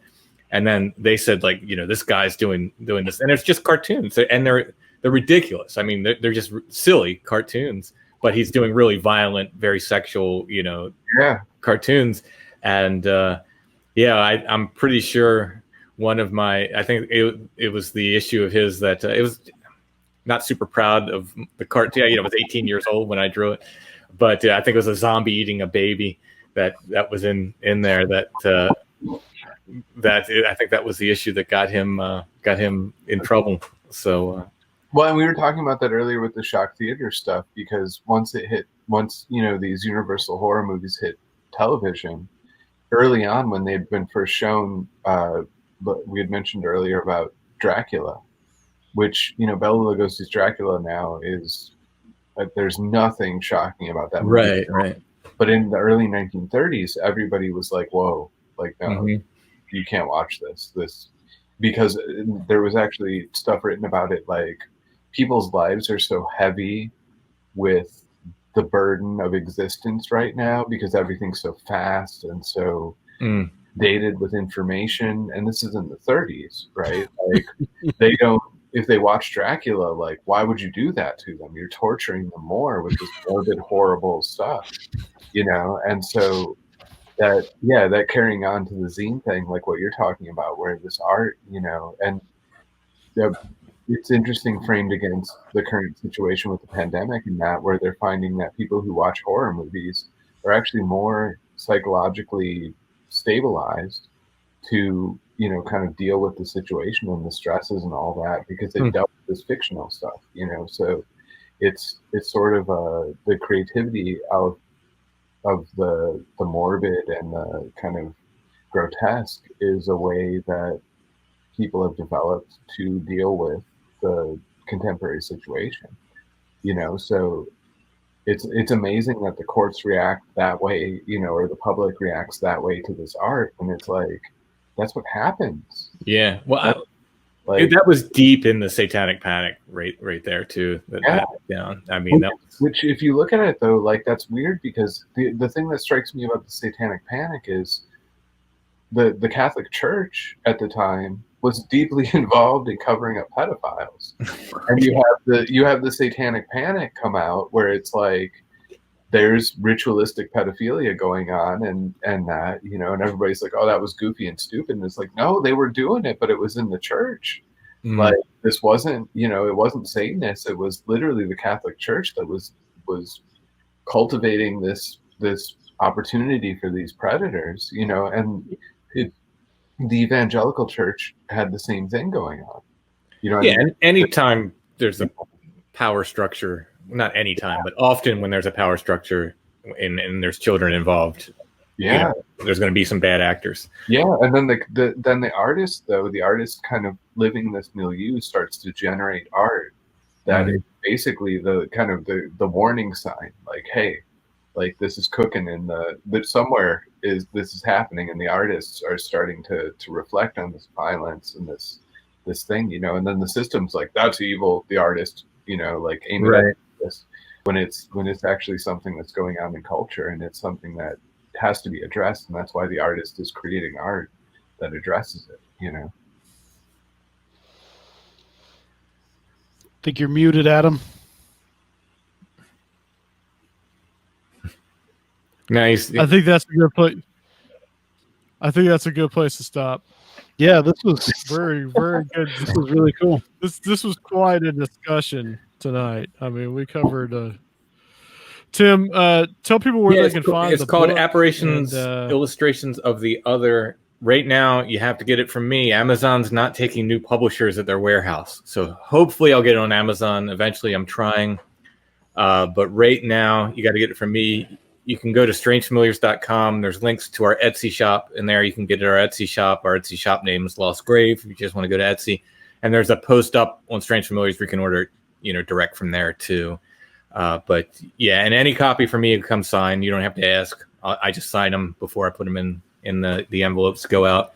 So yeah, it's doing well. But I appreciate everybody. I like writing, but I like illustrating too. So happy to do a collection of that. So thanks for letting me come on. Yeah, absolutely. On special request, will you make any bound and human skin that we can purchase? No, I'm not getting it. No. That's for offline. That is offline. Dr. Contact. Okay. Being into, Sorry, I brought being that into up. this stuff, people think, so I collect skulls too. At some point, I'll not right now. I'll figure out a way to show you guys all the skulls. And I've collected them since I was a kid, and people think, oh, you're into gore and because you draw this. No, I can't. Like, I hate it. It's disgusting to me. I will collect skulls if they're nice and clean and sun bleached. But if there's like gore hanging on them, nah, I'll just leave them sit. That's not for me. So I'm actually a little squeamish when it comes to that. Just leave them sitting in the acid bath a little longer. I find it works for me. There you go. All right, guys. Thanks, everybody. And to say, too, that you were the host of the Excellent Strange Familiars podcast. Thank you. Yes. And Dr. Future, where can people find you? Find your blog? Yeah. Two Masters and Two Gospels, Volume 1, Amazon, Barnes & Noble, Kobo, Walmart, wherever you want to get it. If you go to the twospiesreport.wordpress.com, I'm always causing trouble there. Or MikeBennettBooks.com. Listen to my shows at FutureQuake.com. And you were talking about some of this stuff being ephemeral. Someone took 3 of my feature-length movies, some rogue Canadian, and uploaded them to YouTube. So if you go look up Nightmare on Neptune or Lord of the Shadows or what now, you can see a 20-something-year-old Mike Bennett fighting vampires and stuff. So yes. Anyway. And Mr. Metcalfe. DavidMetcalfe.wordpress.com. David B. Metcalfe on Twitter. David Metcalfe on Facebook. Yeah. All right. And, of course, us at Conspirinormal. All right, Sergio. I think this is almost 2 hours, and this is only part 1. Yeah. Happy Halloween, everybody. Happy Halloween week. Happy Halloween. Hey, I got a last question for Adam. Why did you make my eyes look like Mike Pitts behind you?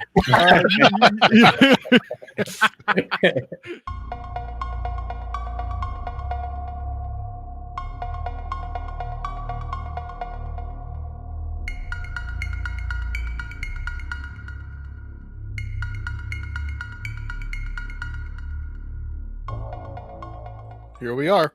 Okay. Welcome back to the Conspirinormal Halloween episode, the video edition. If you're listening to the audio, well, you're just really missing out. Yeah, it looks like, Adam, you've got some kind of ectoplasm floating above your head there. Yes, I do. And it's trying to get to Michael Myers.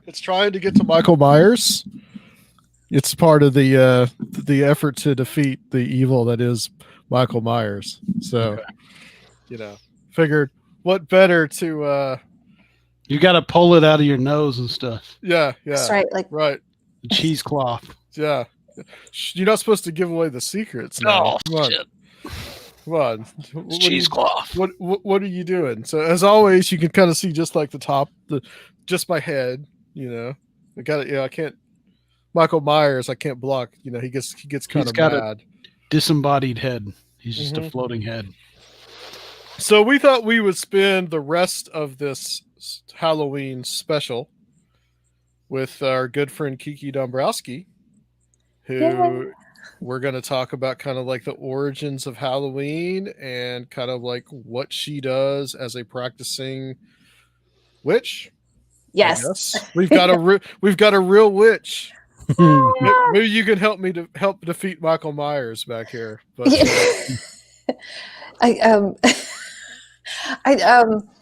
wow, you could defeat Michael Myers. I don't know. I was saying this before we started recording. I don't really watch horror movies, which is really funny because I know that Halloween, everybody watches horror movies, and like I'm gonna watch Hubie Halloween, and Hocus Pocus. I don't know what the legend is about Michael Myers and how you defeat him. Is he the one that you drown in the lake? That might be Jason. I'm not entirely sure. But it doesn't matter. Both of them just keep on coming back. Yeah. That's right. It really doesn't matter. You can't explain it, So that's why you need supernatural means. That's probably the only way. The independent film channel, for some odd reason, was showing all the Friday the 13th movies. And it's funny because Friday the 13th Part 4 is the final chapter. Okay. But then it did so well, they had to come out with Friday the 13th Part 5. Oh my God. Wait, is Friday the 13th the one with Freddy Krueger? That's the one with Jason. Oh. The Nightmare on Elm Street is the one with Freddy Krueger. But they did do a Freddy versus Jason. Ooh, wasn't there one with a leprechaun in it too? There was a horror movie with a leprechaun and he went to space and It's a series just called Leprechaun. There's at least one movie of any of those series where they go to space. Yeah, because you got to put your slot. I don't think Michael Myers has been to space. I don't think anybody's quite. The Leprechaun has been to the hood. And Leprechaun in the Hood is my favorite Leprechaun movie. Oh my God. I think they should send Michael to Mars because now we're talking about sending people to Mars. Shouldn't we have a horror movie on Mars where, humanity is trying to rebuild their civilization on a Martian planet? But lo and behold, there's this is my pretend butcher's knife above my head, like chasing. Yeah. Don't go in the basement. I don't know. Don't give Hollywood any ideas, please. We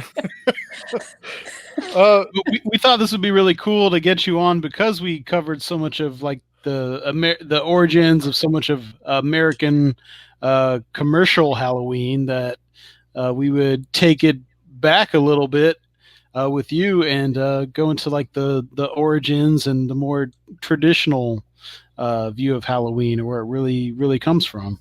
Yeah. Wow. Well, I'm so excited to hear that. And it's really interesting too, because, I think that the way we are currently celebrating Halloween really pays tribute to perhaps what the origins of Halloween are. Halloween is said to have kind of its roots in this Celtic holiday called Samhain. And when you hear me say Samhain, it's actually spelled Samhain. So a lot of people, like if you've ever seen the word Samhain, it's pronounced Samhain. It's a Gaelic word. And I believe that the word means summer's end. I read somewhere that it means September, possibly. But basically, Samhain was this celebration that was, it was the end of the harvest for the Celts. So this was the last time of the year where you can just gather up the final goodies in the garden, or get the animals prepped for winter before before the weather turned. And so this is an oldie. This is an oldie but a goldie holiday. Unfortunately, the Celtic tribes didn't write their history down. You can't, find a PDF of some ancient, Celtic text. They shared their information orally. So what we know about these ancient Celtic people come from the observations of outsiders, and from what we, gather from archaeological evidence. But Samhain was actually described in this calendar called the Coligny calendar. And I hope I'm saying these words right. The Coligny calendar, which came from the first century Common Era. And it was listed as this very, very important holiday. And so I think that we could talk about, the evolution of Samhain over the centuries, but I think it's really important to say that this original holiday had many, many valuable meanings to it, other than just, it was the end of a harvest. It was also a time when people gathered, they celebrated. There was a little bit of housekeeping that happened during this holiday because it was considered the end of the year. They collected taxes. There are beliefs that there are theories that a lot of legal work was kind of done, and people kind of did some diplomatic work. So there was the housekeeping, and then also taking care of the agriculture and making sure all the food was ready for the rest of the cold season. But there was also this pleasurable side to Samhain as well, where there was drinking. It was probably another, there was some rowdiness to it in the sense that people would be out and celebrating. There were bonfires, so there were big fire celebrations outdoors. It was also considered a time of courtship. So there's, this, I don't know, I guess that there is this sensual side to Halloween as well, or I'm sorry, Samhain, I should say, where people maybe we're getting together to flirt. So, it's kind of funny that this year you can get your sexy COVID-19 costume. I mean, maybe they had the equivalent back then, their costumes. Like the plague or something. They've got to have a sexy plague doctor costume for this year. They must. It's got to be there. Yeah, it's got to be there. It's got to be there. Can't go without it. So I think that the thing about Samhain that I think is really that sticks with people a lot when they hear Samhain is this phrase that you hear over and over again this time of year, is that the veil is very thin right now. So I don't know, have you guys heard that? Like the veil is thin. And so there was this belief that the boundary between our world and the world of spirit was very thin at this time. And it was, at Samhain, it's really easy to kind of go between our world and the other world. And the other world to the Celts wasn't necessarily just ghosts, it was the Fae as well. So fairy, the folk, and not just Tinkerbell fairies either, but a very, very, very diverse race of magical beings, for better or for worse. It gets complicated. Totally. And it's really interesting too, because I'm sure that we could have a really good conversation where we could talk about,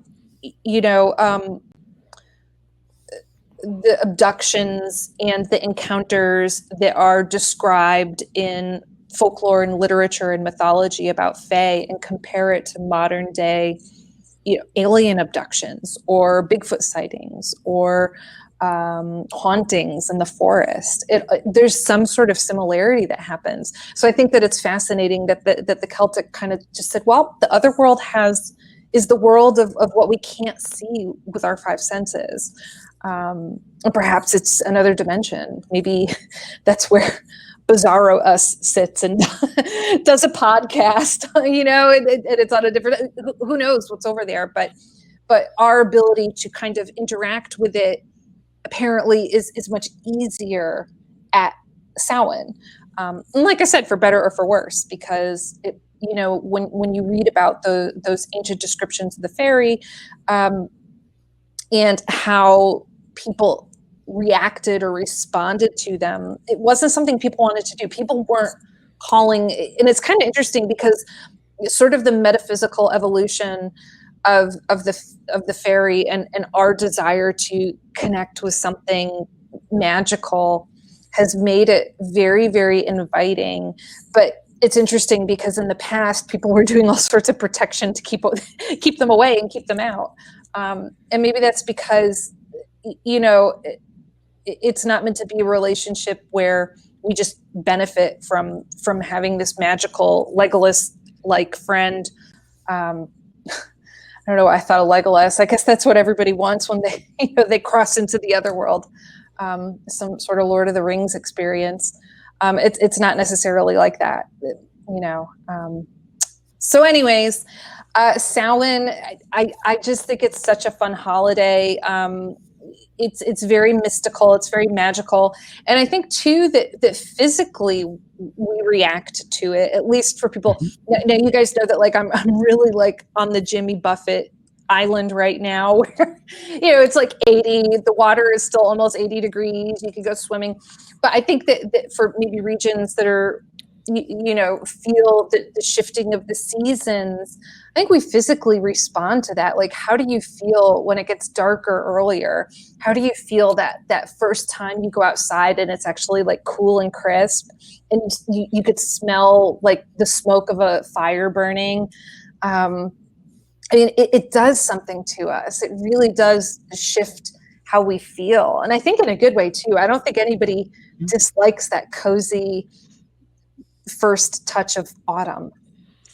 Yeah, October is one of my favorite months, and not really honestly not because of Halloween, but just because of the way it feels outside. It's wonderful. It's pleasant. It's the perfect equilibrium between cool and warm. The fall, the colors are starting to change.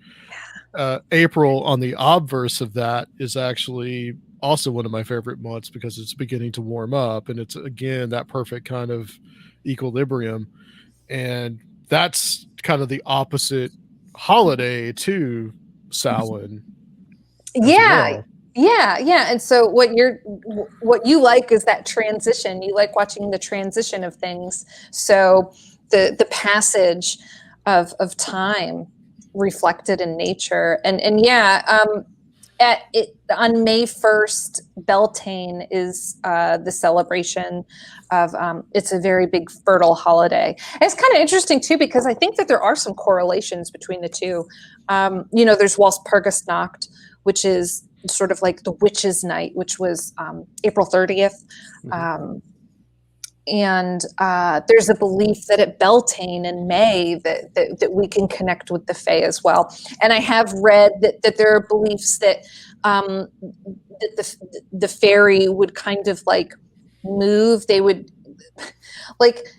on May 1st, so at Beltane, they would go to their summer homes.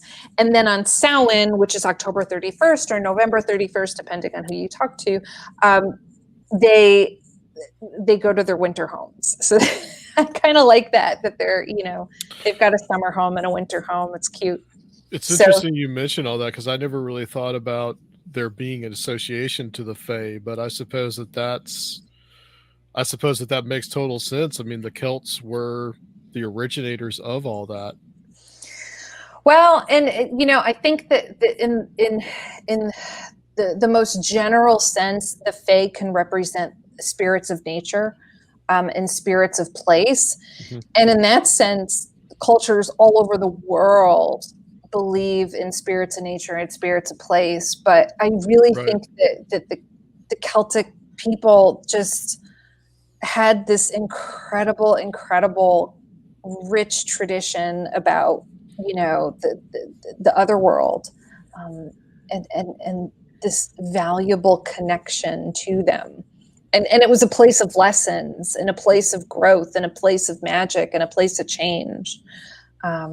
So Beltane. So you like Beltane and Samhain, and the interesting thing too is that the fairies are said to be attracted to in between times and in between places. Liminal space. Yes, exactly. And so Samhain is meant to be the marking holiday in between the fall equinox and the winter solstice. So it's already an in-between time. So could you imagine being out at a crossroad or like on the shores? Ooh, maybe I'll do this, like go out to the ocean, being in sort of like a liminal space at like sunrise or sunset, you know, at Samhain. I think that could be really, really magical to see what kind of encounters or responses you have to the environment around you, or, you know, what captivates your attention at that time might be really powerful. Cool. Are there any particular traditions that people do now in Halloween that have? I know a lot of them do have origin in Samhain. Was there anything in particular that you really like and that you participate in? Oh gosh, there's so many, and you know, I'll say this too. So Samhain. Gosh, I don't even know where to start this. So I guess I'll start with saying this, is that Samhain, I consider it a pagan holiday. And that means that no matter what pagan tradition you belong to, this is something that, you know what, Samhain is just a holiday for everybody. It is just, you know, the gates are open, everybody come on in, you know, let's all celebrate. But I don't know, like sometimes people define Samhain as like a Wiccan practice, and Wicca is just one aspect of it's one religion under the umbrella of paganism. And so, geez, what do pagans do for Samhain? I mean, golly, I would say the first thing that comes to mind is divination, because it's considered to be this sort of liminal time and this mystical time where we could connect with the other world. A lot of pagans are going to be practicing divination at this time. Tarot, oracle, whatever kits that you're using. The other huge significant thing, and I'll say this sort of with like a note, like for people that know, you know, have you know, practiced and know what they're doing, but spirit communication is a big thing for people to do too. I'm not, you know, you could open up a can of worms when talking about spirit boards and seances, but it's certainly you know, something that happens at this time of year, is that you see people are really interested in communicating with spirits. There is one really, really fun tradition that I think is really lovely for spirit communication called the Dumb Supper. And this is it's an activity where basically you create a meal in celebration of somebody who's passed away. So let's just, for example, say that my grandfather passed away this year, and he really didn't. This is just an example, but he's wonderful. And his favorite meal was lasagna. And so for this Dumb Supper, what I'm going to do is create his favorite meal.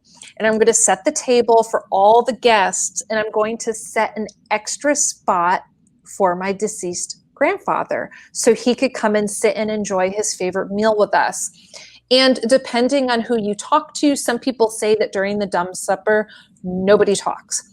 It's just dead silence. You just eat the meal in silence, and you sit there and you think about the person who's passed that you're paying tribute to, and you listen and observe to see if there are any signs of that person's presence during the meal.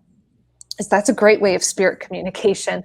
There are other people that say during the Dumb Supper, people will talk, and what they'll do is they'll exchange stories about the person who passed away, just to celebrate them and remember them fondly. So those are a couple things that people do. I mean, there's lots of people who do ritual, if there are people that meet with groups, doing ritual to celebrate the transition of the seasons. This is considered to be a time where we go from the light half of the year to the dark half of the year. And that doesn't have any sort of implication that light is happy and dark is not. It's just a matter of fact. The sun is not in the sky as long, so the days are shorter, and they're going to continue to grow shorter until the winter solstice. It's colder. And then for us, we also have that stupid, what's that thing where you have to put the clock back and forward? Daylight savings time. Yeah. Which in recent years has been right after Halloween now. Yeah. So it is kind of interesting. Some people will call Samhain the witch's new year. And I guess that's kind of interesting. There is the theory that the Celtic Samhain was seen almost like a New Year's Eve. You could almost compare it to New Year's Eve celebration. So they'll call Samhain the witch's new year. And so in that sense, a lot of people will do magic for transition, for protection, to help at the crossroads. Maybe if you have to make a choice between two things, it's a good opportunity to weigh your pros and cons. And then bonfires, because that is just something that goes way, way back to the beginning of these celebrations. And I believe too, I don't know if they're doing it this year, but I know that in Scotland, and it might even be Edinburgh, but I think they do it in Ireland too. There are different places where you can go and actually have a Samhain festival. So I'd have to Google it. I wish I did that beforehand, and I could be like, yeah, you guys should go here for Samhain next year and do a podcast in Ireland. That'd be cool. Yeah. We should just have our own big Samhain celebration next year. Oh my God. Big bonfire. I mean, yeah, it's such a wonderful thing to do. And think about how good that feels too, to be outside in that cool, crisp air and share ghost stories by the bonfire on Halloween. So I don't know, that's a lot of the stuff that I could think about too. And then I really think too that witches also celebrate Samhain for all of October. So it was interesting in thinking about our topic, our talk tonight. I was thinking about, when do witches celebrate Samhain? And if you just pull a book off the shelf, you're like, when is Samhain celebrated? It 9 times out of 10 it will say October 31st. It connects it to Halloween, but then there are also people that say it's November 1st. That connects with the 1st of Luagna, and then there are some people that say November 2nd. But it's interesting. I love reading a lot of blogs and seeing how people celebrate it. A lot of people will say, well, I celebrate Halloween on the 31st. I celebrate Samhain on the 1st. But there are also people who just say Samhain is not a day. Samhain is not just one day on the calendar a year. It's a season. It's a celebration. It just starts at, Adam, for when you love October, when you finally get that feeling that you are experiencing the October vibe. For some people, it starts in September 1st. I know. And you see people with their hocus pocus countdown. Fall feels, they call it. Fall feels. Yeah. That first pumpkin spice latte that you get in you, and you're just like, this is it. That's Samhain,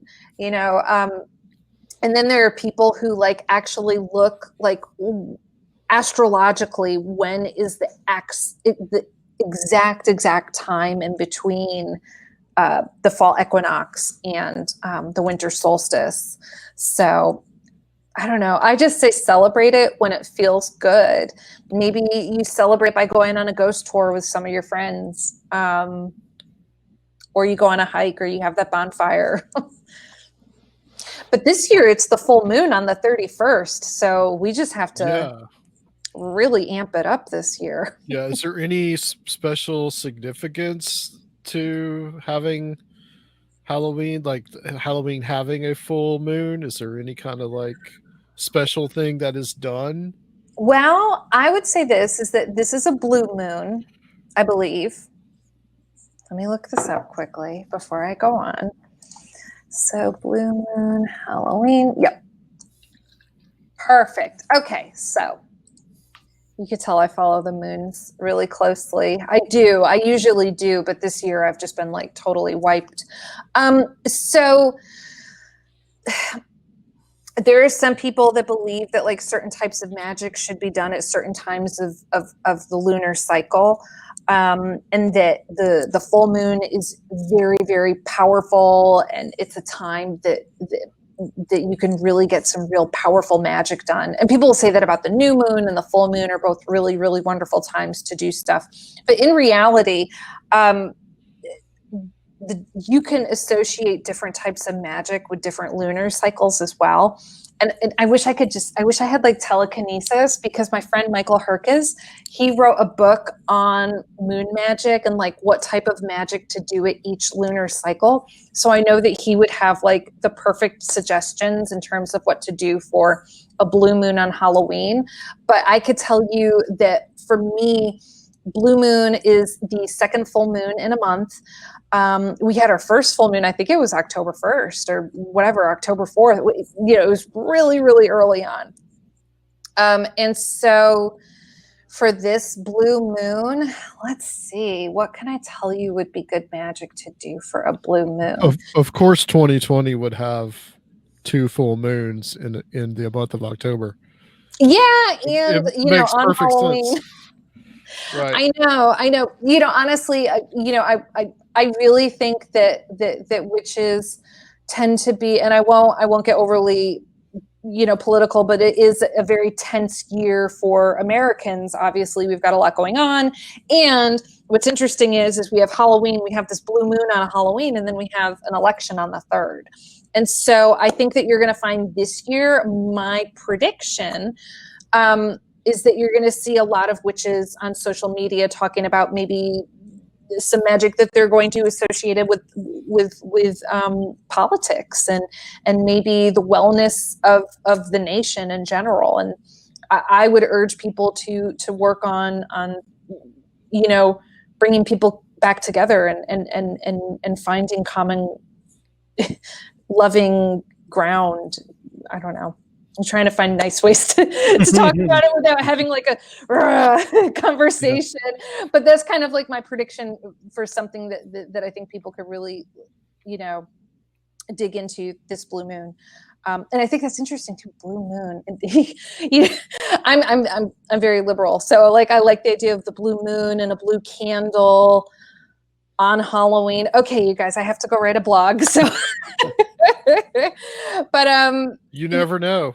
Yeah, I know. Wow, gosh. Yeah, now I feel inspired. Like I have to get up and do this. Blue moons, though, generally they tend to be very powerful times to just imbue magic into projects. Energetically, I think they're really good for developing psychic abilities. And a lot of people say that at Samhain, we tend to feel very, very, and maybe it's because that veil is very thin between our world and the other world. You know, there's this feeling that maybe our psychic abilities are enhanced at this time. I don't know. It's kind of interesting. Every year you'll see people talk about like, well, I'm seeing things and my dreams are getting more vivid. I know the veil is thin. So I don't know if you guys feel that right now or not, or if other people that are listening would, but that song is like running through my head too. So there's a song? Yeah, Blue Moon, the old 50s song. Sing it, Adam. I'm not going to sing it. You don't want me to sing. Trust me. Well, I was wondering too about like some of the things that the things that most people do, and the things like trick or treating, jack-o'-lanterns, some of the imagery, whether those have some ancient origins to them. For sure, yeah. Gosh, where do we start? So trick-or-treating, the one thing I think about, so I recently listened to a podcast where they did tie trick-or-treating back to Celtic Samhain, but the way that I looked at trick-or-treating was that it was connected to the Christian tradition of All Souls Day. All Souls Day. So All Saints Day was moved to November 1st, and All Souls Day was moved to November. And I didn't go to catechism, you could tell. So yes, there it is. So All Souls Day is November 2nd. And All Souls Day was a day where people were to pray for the dearly departed who were stuck in purgatory. And you would pray for them to be able to send their souls up to heaven. And so I guess people were too busy to pray. And so kids would go around and they would ask people, you know, like, if you give me a little bit of money or a cake, I will go and pray on your behalf for people in purgatory. And so Soul's Cake, you know, those like soul cakes, that came from that tradition. And so I always connected trick-or-treating to that. I guess though, I guess that there are other people that will say that trick-or-treating is really, really a modern day invention, and that it kind of came out of, you know, post-World War II and just, you know, finding stuff for kids to do. But I think that, you know, the tradition of exchanging food and goods has to certainly go back to Celtic times, especially if it's the end of the Celtic festival, and also too with kids, you know, getting these treats for prayers. So jack-o'-lanterns are also very ancient too, and that's where that creepy picture that I sent you comes in. The Irish would carve turnips. Oh, I love this. This is like the infinity of all of us. It's so gross. So the Irish would carve turnips and turn them into lanterns. And carving turnips is the biggest pain in the ass on the planet. Like, it is so difficult. I don't know. Like, but obviously they do the trick. They are creepy as hell. But apparently these little turnips were carved, and you know,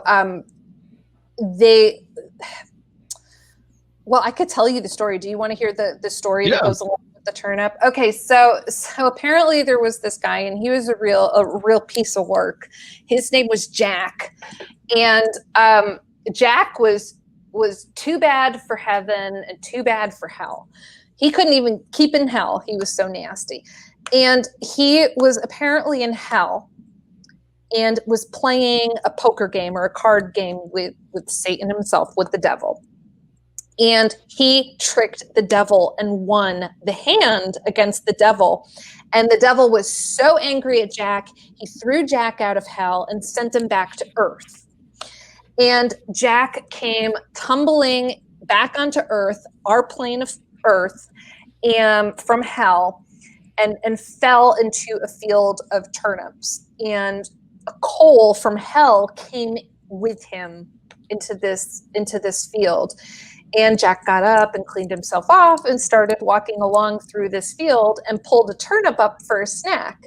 And he hollowed out the turnip and stuck the coal, the ember from hell, into the turnip and used it to light his walk.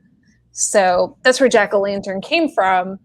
And that's, there you go. That's a jack-o'-lantern. And so they were lit, and they were said to, you know, be protective, protect the home against spirits.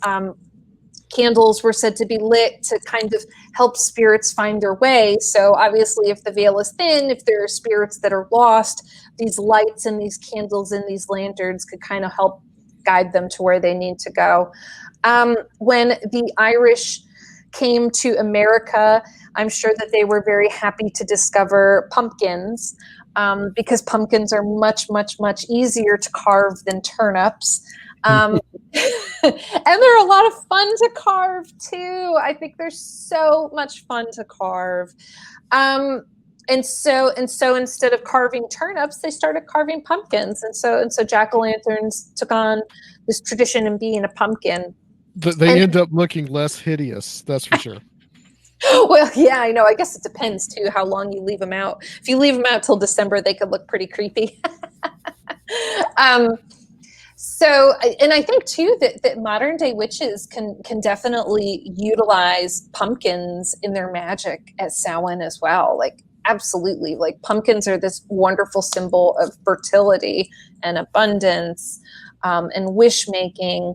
And so, I've heard of witches, drawing sigils and magical symbols or carving talismans into their pumpkins to help invite specific energy into their space, which I just think is absolutely fabulous.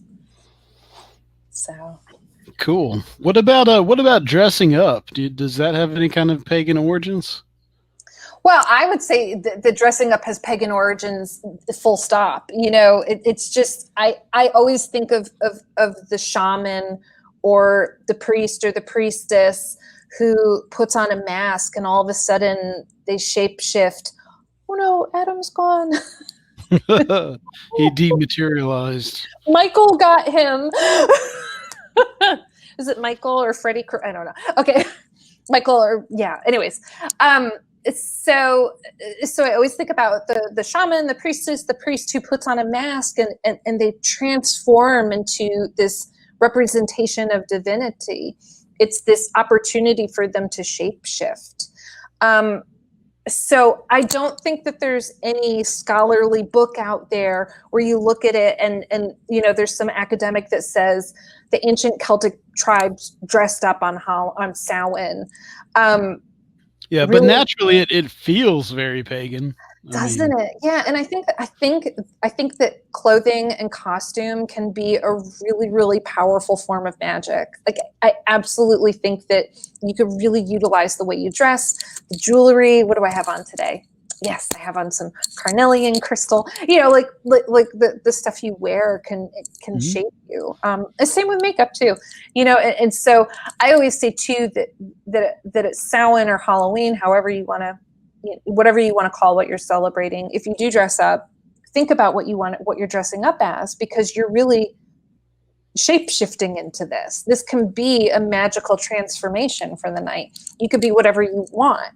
And maybe that's a magical spell that somebody casts too, where they say, I'm going to dress as this because this is what I want to be doing a year from now. Or, maybe having a meditation or the costume they put on is them, but healthier or richer. I don't know. There's all sorts of things that you could do. So there's opportunity to use it as ritual because it's a society at large is okay with everyone dressing up for that day. Whew, yeah, I know. I guess so. There's still those people that hand out those pamphlets that tell you you're going to go straight to hell when you do it. But I think for the most part, it's just so much fun. And we need to have that. We need to. And I think that even, if we go back and we're just like around a stone circle with a bonfire burning in the background in ancient times, without electricity, without devices, we've got to have fun. We've got to celebrate. And if dressing up is your way of celebrating, then so mote it be. Yeah, have fun with it. Do you feel like there is kind of because I'm old enough to remember when, all the kids went out and trick-or-treated when it was really strong. Do you feel like there's been a kind of a war against Halloween? Like it feels like there is. I think that there's just a war against fun sometimes. Yeah, right. Like I just feel like that we live in a time of cancel culture and party poopers and gatekeeping and judgment and totally conflicting points of view and tension. So there's a war on anything. You could just list anything. There's a war on refrigerators, I'm sure. There's a war on a computer. There's a war on, whatever, like list anything you could think of. But I just feel sorry for, a lot of the kids because I feel like they're not getting to experience this great holiday. I know. And I think about how sad that is too, because I even think of, I love the movie Hocus Pocus. one of the few movies that like I obsessively, like I've seen it like 20 times, and I love Salem so much. Even though it wasn't filmed in Salem, FYI. But I think about the scenes where they're all trick-or-treating, and yeah, doesn't everybody just trunk or treat now? They go from... I've seen that. I don't know exactly what that even means. It's like a...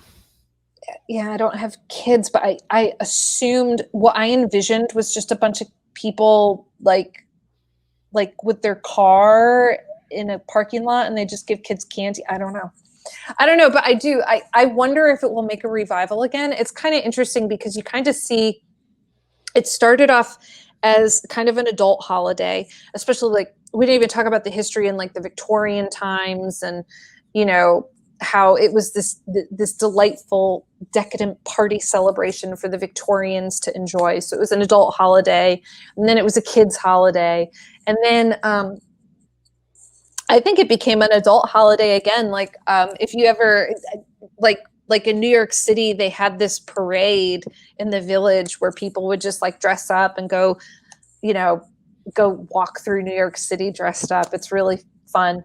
So it kind of goes through these waves where it feels like a grown-up holiday and then a kid's holiday and a grown-up holiday. And maybe right now we're just in a space where Halloween caters to adults. And maybe that's a result of capitalism, because Halloween is the second highest growing holiday in America, right behind Christmas. So, I mean, like the neighborhood we're moving to, like people drive from towns away to go trick-or-treating. So like next year we're already like, well, we need a budget for Halloween decorations, because like kids will come from all over the place just to, get candy there. So, I mean, that's kind of hopeful. I don't know. Yeah. But cool. It's kind of dying out. I see what you mean. And I hope that, maybe at some point it will be, kid friendly again. Or that there are neighborhoods out there that, do still welcome kids in, and they don't have to just go from car to car to get a Snickers bar. I kind of do feel like it was a concerted effort from a lot of more fundamentalist Christians, though, because I just remember it being so healthy in the 80s and 90s, and then I just don't know what happened. I mean, it seems like a lot of fear-based mongering about razor blades and candy and drugs and stuff like that. And I know, and they're going to be able to totally utilize COVID-19 this year. Well, I guess they can't, because I feel like the same people who are very devout evangelical, I would even say, are also anti-maskers. So, I mean, maybe they don't have to worry about it, but you're going to have a mask on anyways because it's Halloween. Anyways, yeah. I hear what you're saying, and I do wonder if that is the case, And that's something you'll hear in a lot of interviews in October, is like, what are real witches evil? And there's this constant, maybe not as much as it used to. Definitely no opportunity for the media too to talk about things like witchcraft and these other subjects. Like, you get full page articles and little spots on news, and they might want to interview someone like you. Yeah. And they want to know if we're devil worshiping and doing nasty things. And, are we the ones putting razor blades in kids' candy? And the answer is no, we're not evil. No, we don't worship the devil. And, and I feel like that conversation, luckily, it doesn't need to be repeated as much in 2020 as it may have when I started studying. Like when I started studying in the 90s, it was just totally different universe. But then, I mean, like shows like Buffy and Charmed came out, and as much as we don't want to always reference pop and pop media, I mean, it definitely made it more inviting. And now Instagram makes witchcraft super inviting. Like, I just don't know where people get the camera and the time to make such fascinating, magical pictures. Well, we'll have to live without Mike Myers behind me, because my webcam is a piece of crap and crapped out on me in the middle of this. So that was the reason why I froze up and had to leave, and was trying to take. Do we want to show any of these pictures and talk about what they are? Pop up whatever you feel like. Yeah, sure. Absolutely. We've seen Mr. Turnip. creepy turnip guy. That's just a tarot spread. The reason that I just wanted to share that is because, I think that divination and spirit communication and, kind of like working with your psychic self is very, very, very fun, valuable, powerful, enchanting, and enlightening, and just such a great practice at Samhain. So that's the only reason why I popped that up. Plus, it has my email or my website on it. So, are you saying that, like, when you do tarot, is it more? You're saying like it's more powerful at that time to do because of the thinning of the veil, I guess, so to speak. Yeah, and it's interesting too. It's the most exhausting time. Anybody that is a working witch, so somebody that reads professionally or is a writer, having to do those interviews where they're like, no, we're not Satan worshipers. Like, it's a totally different thing. And, you're talking to the wrong people. So it's a very exhausting season. But I think that you could do divination and you can do tarot whenever, but I think that Samhain and Beltane are really extremely powerful times. And I know for me personally, Halloween and October in general is so busy for tarot readings. Although this year I'm very quiet. So if anybody wants a reading, I have a huge calendar up on the that's a good point too, because last year's when we did the first Strange Realities conference, and we just found that the reason we rescheduled for September for this year is because we found that October is an extremely busy time. Especially for this type of stuff. Like, everybody wants to be a witch. Everybody wants to get a tarot reading in October. It's just kind of like everybody wants to put a Christmas tree up in December. It's kind of just, it's just such a wonderful tradition. And why not? So maybe that does go back to that Celtic tradition as well. If it's truly the end of the year, the end of the harvest, and we're transitioning into a new time, don't you want to do some divination to see what your future holds in this new year that you're going into? So I guess in particular, the reason why I shared this picture with you is because, it also touches upon some of the magic that witches enjoy at Samhain. So banishment magic, banishing negativity, crossroads, again, that feeling of, it's time to turn the page. Seance and communicating with ancestors, communicating with spirit, ritual. People really love to do powerful rituals, love spells. This is such a huge time for, that sort of courtship magic. If you see me doing this, my cat is crawling all over the place. My cat comes into all my, she's always just and then scrying is another form of, scrying is gazing into a reflective surface to see if you see anything in the reflection, kind of like John Dee did with the crystal ball. So, yeah. There are and so I think I just shared a couple, but this goes along with divination as well. I love this. There are so many incredible, vintage images of Halloween celebrations. And so you could just do a simple Google search, or even go onto Pinterest and just put in vintage Halloween, and you will get so many delightful images like this one. And the reason I picked this one is because, first of all, I love black cats. They're amazing. And I love what she's doing. She's actually performing love divination right now. So what this nice lady is doing is she's peeling the skin of an apple off, and what you're said to do with this long thread of apple peel is throw it over your shoulder, and it will drop on the ground and form itself in the shape of a letter, and that letter is the first letter of your future lover. So interesting. Yeah. And hopefully, I feel bad for anybody with complex letters. For Does that have any relationship to bobbing for apples? Well, yeah, and bobbing for apples is a very, very old tradition. I mean, there's actually, I don't know when the book was dated, but there is an image of bobbing for apples in a medieval text. But bobbing for apples was a Halloween game, and it was like meant to be like sort of a love divination. So whoever would get the first apple would be the person that gets married the quickest in the new year.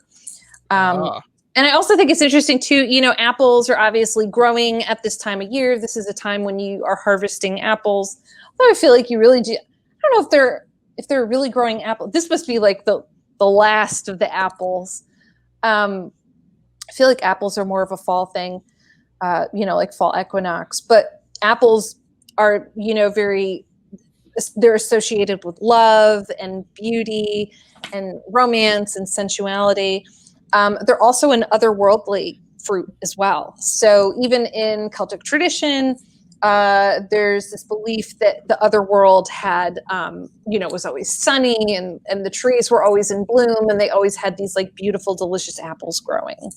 So I think it's really interesting because you think about the actual physical motion of bobbing for apples and you're immersing yourself into water, which is representative of like the other world itself. It's like this watery, dreamy, this dreamy, etheric element, and you're going in, and you're trying to reach for that fey element of the apple, that magical, eternal beauty by grabbing that apple. So I think that's really a powerful, magical symbol.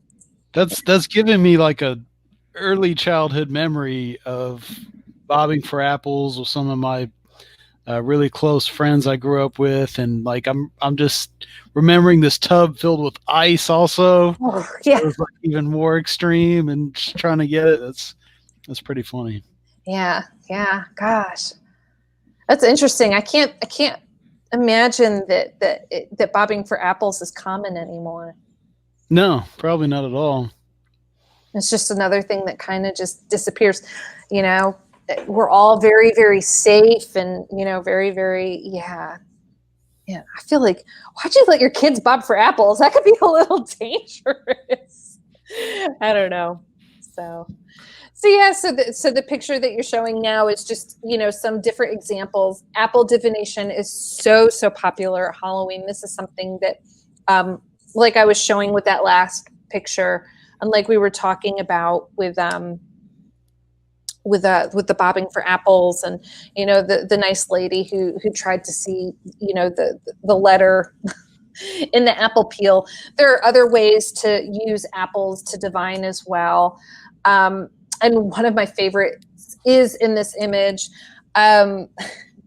and I'm going to just read it over because there are kind of different variations on this, but there are so many like little divination games at Halloween where people are told to look into the mirror and they will see the image of the person they're going to marry. So it's almost like people are playfully conjuring spirits and ghosts and images, which I think is interesting. So anyways, this apple divination, the belief is that you cut the apple into 9 pieces at midnight on Halloween. So Halloween, right before midnight, get your apple going in 9 pieces. And right before Halloween, right before the stroke of midnight, start eating all of the apple except for the 9th piece. And at the stroke of midnight, you stab the last slice of apple, that 9th piece, and you hold it over your shoulder while looking into a mirror. And that's when you will see the image or the apparition of the person you are meant to marry.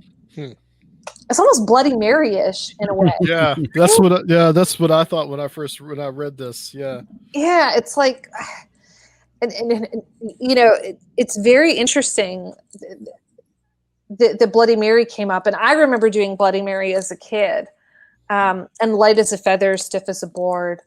Of course, I was the one that always wanted to do those. Did Bloody Mary show up? No. And I've never tried this apple one, but I would love for somebody to to give it a go and see if they see anything. Although I wonder if that's like, is that a good idea? And that goes back into the idea of, going back to where we started in this conversation when we were talking about the Fae are not always these sweet Tinkerbells. Maybe if you do see an image or you see a reflection, is that good? Is it going to be good every time? Like, what are you playing with fire by doing stuff like this, or is it really just playful and fun? I don't know. Seems like there's a fertility aspect to the apple stuff. For sure. Absolutely. Yeah. It's that sensual, loving, eternal beauty element. Absolutely. Yeah. And all the seeds, and the same with the pumpkin too. There is some fertility. I was listening to a podcast somewhere and they were talking about how Halloween was a time where people were, really trying to make babies. So it makes sense that these fertile symbols are a part of the day as well. Just another fun example. I think that if anybody is really, really interested in Halloween, just Google, and this might be something too, like if people want to decorate for Halloween and they want something a little bit different than, going down to like Party City and getting, or Costco and getting, goofy decorations, what you may want to do is look and see if you could find some vintage imagery, because they're very, very interesting. Like I love this witch with the peacock feathers and, again, the black cats and the bats. I just love all the imagery. But I think pretty cool little cutouts from a one of these little temporary Halloween specialty stores that are utilizing like kind of underused retail space. But I got a pretty cool under $10 pack of all these vintage looking cutouts. So I got them on my front door and everything. So that's amazing. I think they're responding to that too, that people are looking for cooler looking stuff like this. And this is really the witches market. It really is. And that's an interesting thing to say. And you'll start seeing like literally on November 1st, I will be up and I will be at Michael's, because all of the Halloween decorations are going to be 70% off. But even this year, like I saw some of like the stuff that they put out and it was so updated. It was definitely updated. So yeah, I think you're right. Maybe people are catching on now where you can have more than just, like a zombie crawling out and,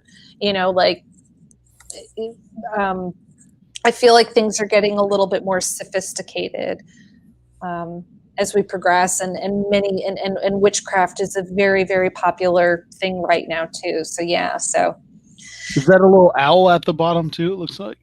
Yeah, a little hoot owl. There he is. If you see two witches at midnight with a peacock feather, all of white, you may be assured there's a lover's spat. So steal the feather from off their hat, pick a 4-leaf clover, and your temper keep on Halloween, and there'll be no cause to weep. It's so cute.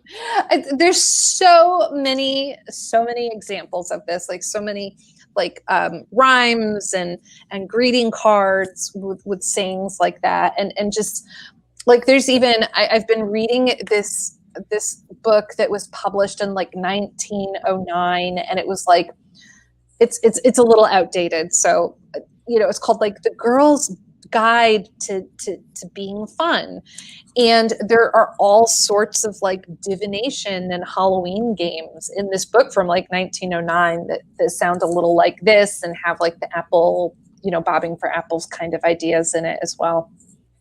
It's pretty cool. That's cool. That guy again.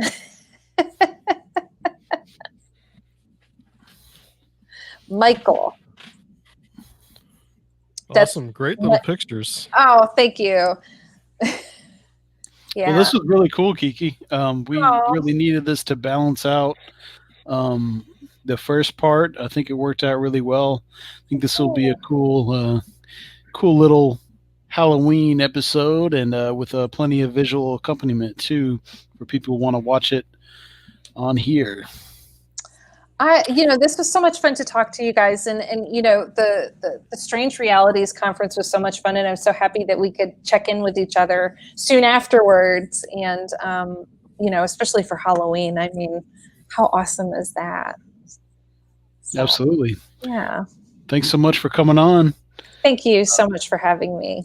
I think we're gonna wrap it up, and I think we're gonna have a little wrap up, me and Adam, to cover all the stuff we've gone over with the other segments and everything. And we'll be right back on Conspirinormal.